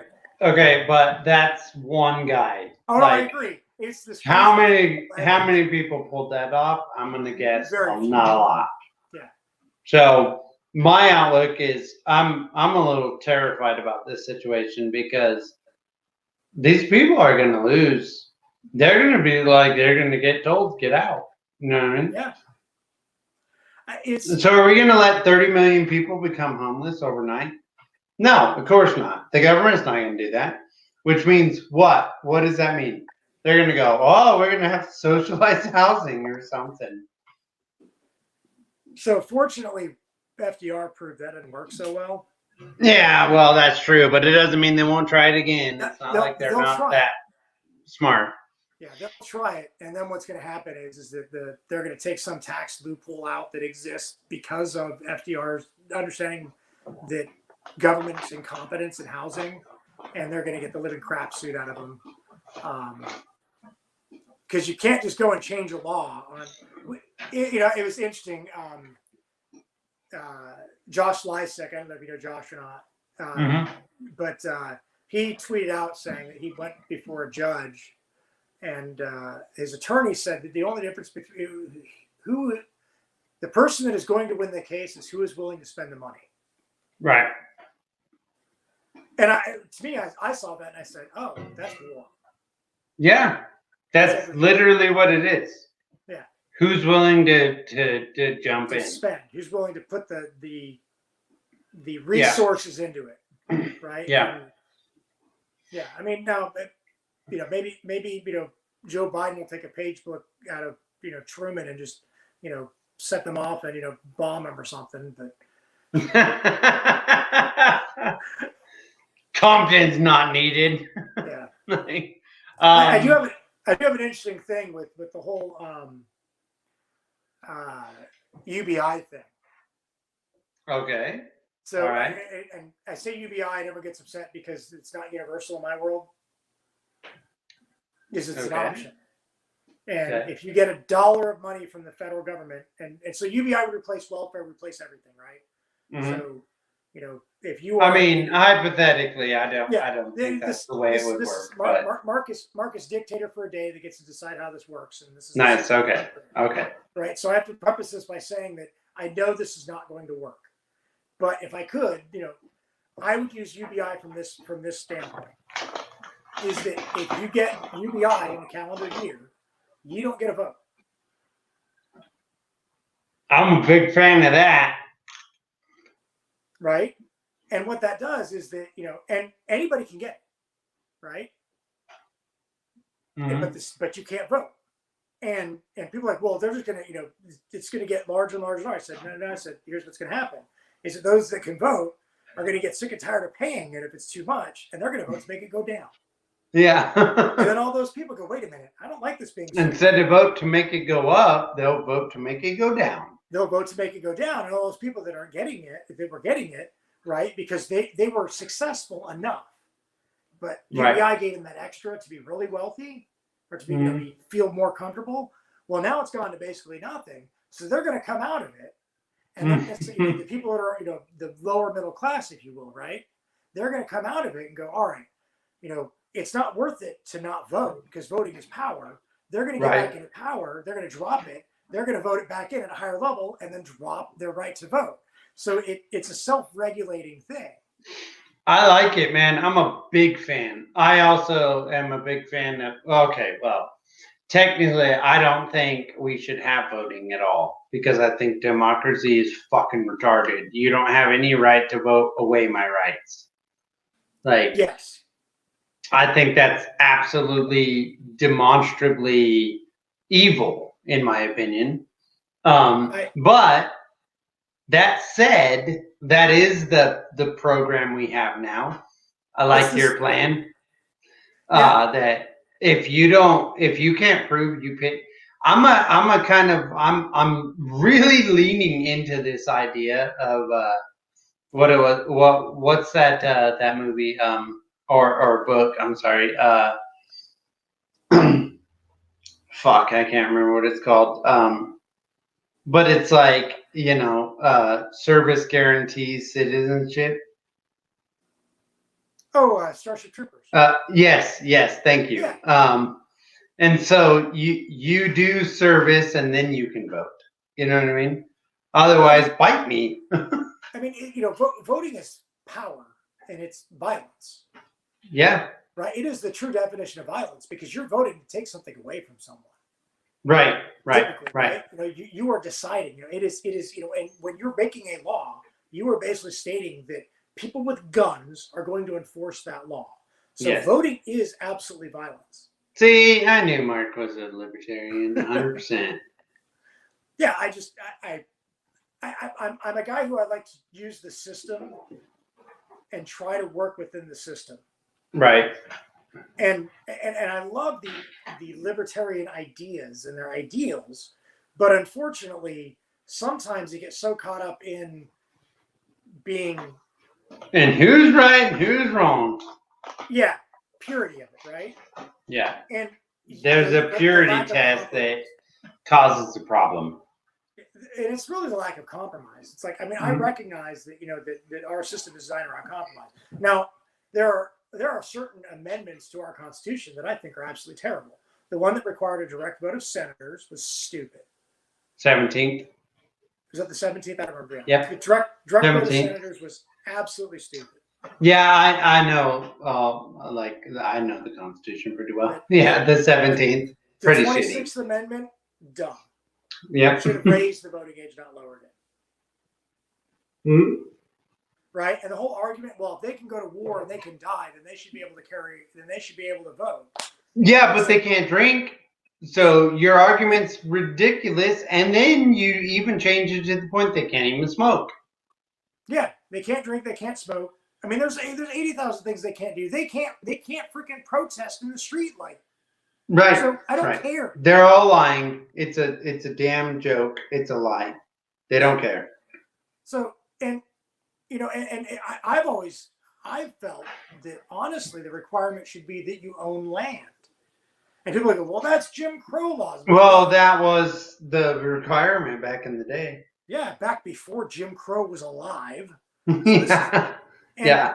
That's Jim Crow. And I'm like, Jim Crow was not even. But you got to think about it. How did people pay taxes back then? They paid it by land. Like they owned property. Land, right? They had to pay paper taxes and property taxes. Mm-hmm. Income tax didn't exist back then, or alcohol taxes. I mean, so. I'm 100% on the team here. And as a landowner, yes, absolutely. Like, I mean, if they want to change the game, like, hey, if you own land, you get a vote, no one else does, deal. Yeah. Well, I'm game. And the thing is, by owning that land, you have a vested interest in the land. And that's the idea. Well, and I have a vested interest in my community to make sure that it's safe and secure and all that, And my take is, I don't care if you own a timeshare. I don't care. Land is land. That's enough for me. Land is land. Doesn't matter. Like that. I think the income tax was a terrible idea because the income tax put money into government and made us basically slaves to the government as opposed to the services we used of the government. Right. And I'm a big believer in that. And when this is a great conversation to get into the nuclear topic. When I came up with my vision for how to build 100 AP1000 reactors. That's what I proposed. That's what I proposed to the House Republican committee for 2020 was we need to build 100 of these things. And I said, it's going to have to start with a direct subsidy for the first 5. Mm-hmm. The first 5 2-unit plants. So we're going to have to shell out, $100 billion.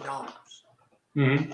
And then every other plant after that, or maybe it was like, or I think, maybe I can't remember. I'd have to go back and look through it, but I think it was like there were specific plants that were already under construction. The government just injects and finishes those. We'll just make these happen.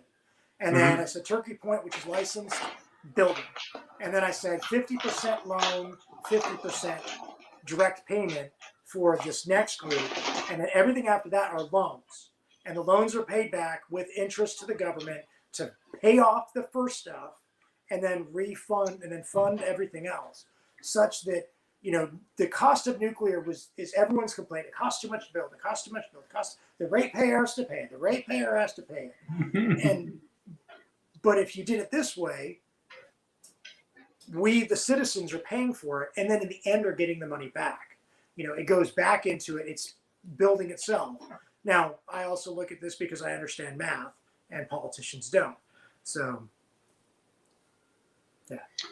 Well, yeah, but also at the same time too is that hang on here, give me a second.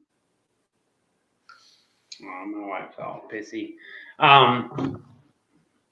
The other side to that is that I'm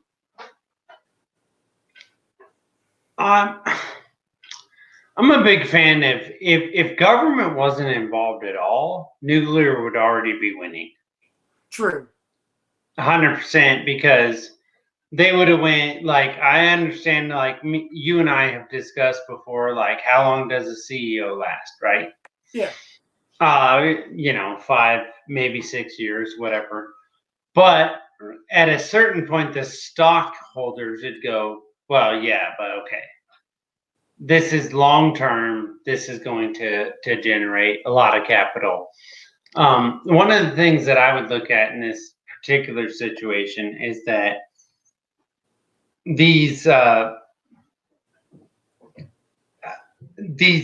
other things, if you pull their government structure, if you take away the well, as you put it, like if you put us on an equal playing field, yeah, game, set, match. Yeah. You know what I mean? But they won't even do that. Like, and in order to, in all honesty, it's not even like what subsidies does nuclear get. It's just take the subsidies away. Oh, and I've argued both. I the libertarian crowd gets really upset. Well, there shouldn't be any.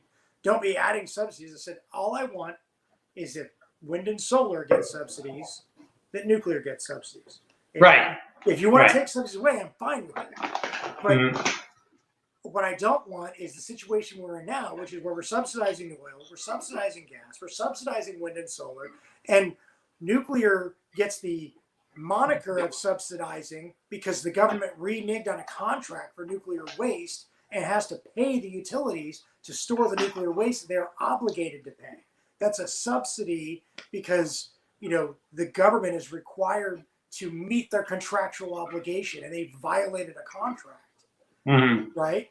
And so that's not a subsidy. That's a constructive change, and that's how we deal with things in our society. Is if you breach a contract, you are held liable for breach of that contract, and good contracts have that liability built into it, and you have to pay for that throughout the liability. Right, and that's perfectly fair in contract law, and everyone should understand that. But and the thing is that the oil and gas company, which is really renewables, right? They don't want to look at that. They want to say, well, look at how much money is spent on all this. And then they also include all the military reactors. They include all the labs that are producing medical isotopes. All these, if they're doing some university testing, right? They're going to say, well, that's a nuclear subsidy. And I'm like, we give freaking, money to freaking universities to teach blind people archery. Okay, in case anyone wants to know, and I actually wrote this down because I knew this was going to come up. So give me 1 second. Israel got $150 million as a nuclear subsidy in the last stimulus bill. Yeah. For them to build there's no way I can actually say this word because I just can't. But the Potomac, that's the best I can do with it. Nuclear reactor in fucking Israel. So we are literally giving money to Israel to build a nuclear power plant. $150 million. Where the fuck is that money in our country? That plant is already built, is already operating. Oh shit. Okay, so you even know what it is. So we're just giving them money because And they have it. It doesn't generate power. Okay. Israel Cool. is an unofficial nuclear power. We are giving money to Israel to build nuclear weapons. Oh, okay. Yay. That they already have. So I know they already have nuclear weapons, but yeah. I just saw that was in that last stimulus bill. Yeah. That's $150 million for them to apparently build a nuclear power plant. And in my head, I'm going, why are we giving them money to build a nuclear power plant when we're not allowed to build nuclear power plants? So here's what blows my mind is that Russia is financing construction of nuclear power plants all over the planet. They finance it. Rosatom, their national nuclear company, they're going to build it. So it's like a construction company that comes in and builds a home, and then they we built your home. Now that it's making power and you're charging your citizens and you're making some money, and you just start paying this loan that you owe me. They're the construction company and they're the finance behind it. So it's like, why don't we do that? And that's what I was trying to do with my proposals. Like, we need to get into that. So the United States government needs to get into the business of financing nuclear construction. Mm-hmm. Because in the end, I get to charge interest. We make money, right? And I can go all over the planet. Right. 100%. And I get money in the government. We can get fucking China to pay us for a change. Yes. So, well, shit. I think we did hit this up. My wife, my daughter had some friends come in from South Carolina. So yeah, yeah. I was about to go, man. Like I think we set the record tonight, bud. We did it 3 hours before. We definitely covered that one this evening. Not exactly where we were going with it from the start, but I do appreciate your time. Maybe we can get. Go ahead. Sorry. You have to bring me back on so we can talk about what it takes to freaking refuel a nuclear reactor. We didn't even get yes. I know. We really went off track. This is why it's called Derailed, bud. It was awesome. This was fun. But we will find a mining expert that will be on next time. And I do want to know everything that it requires to refill a nuclear reactor. So, yeah, Mark, man, I really appreciate you doing it again, man. This is like number 4, man. I really appreciate it. We'll do probably 30 of these by the time we're done. I'll run out of information then. I kind of doubt it. I think information will change by the time we get there, and you'll be like, "Oh, we got one more." So, all right, Mark, I appreciate it, bud. We'll do it again, man. I'll hit you up. Absolutely. All right, bye.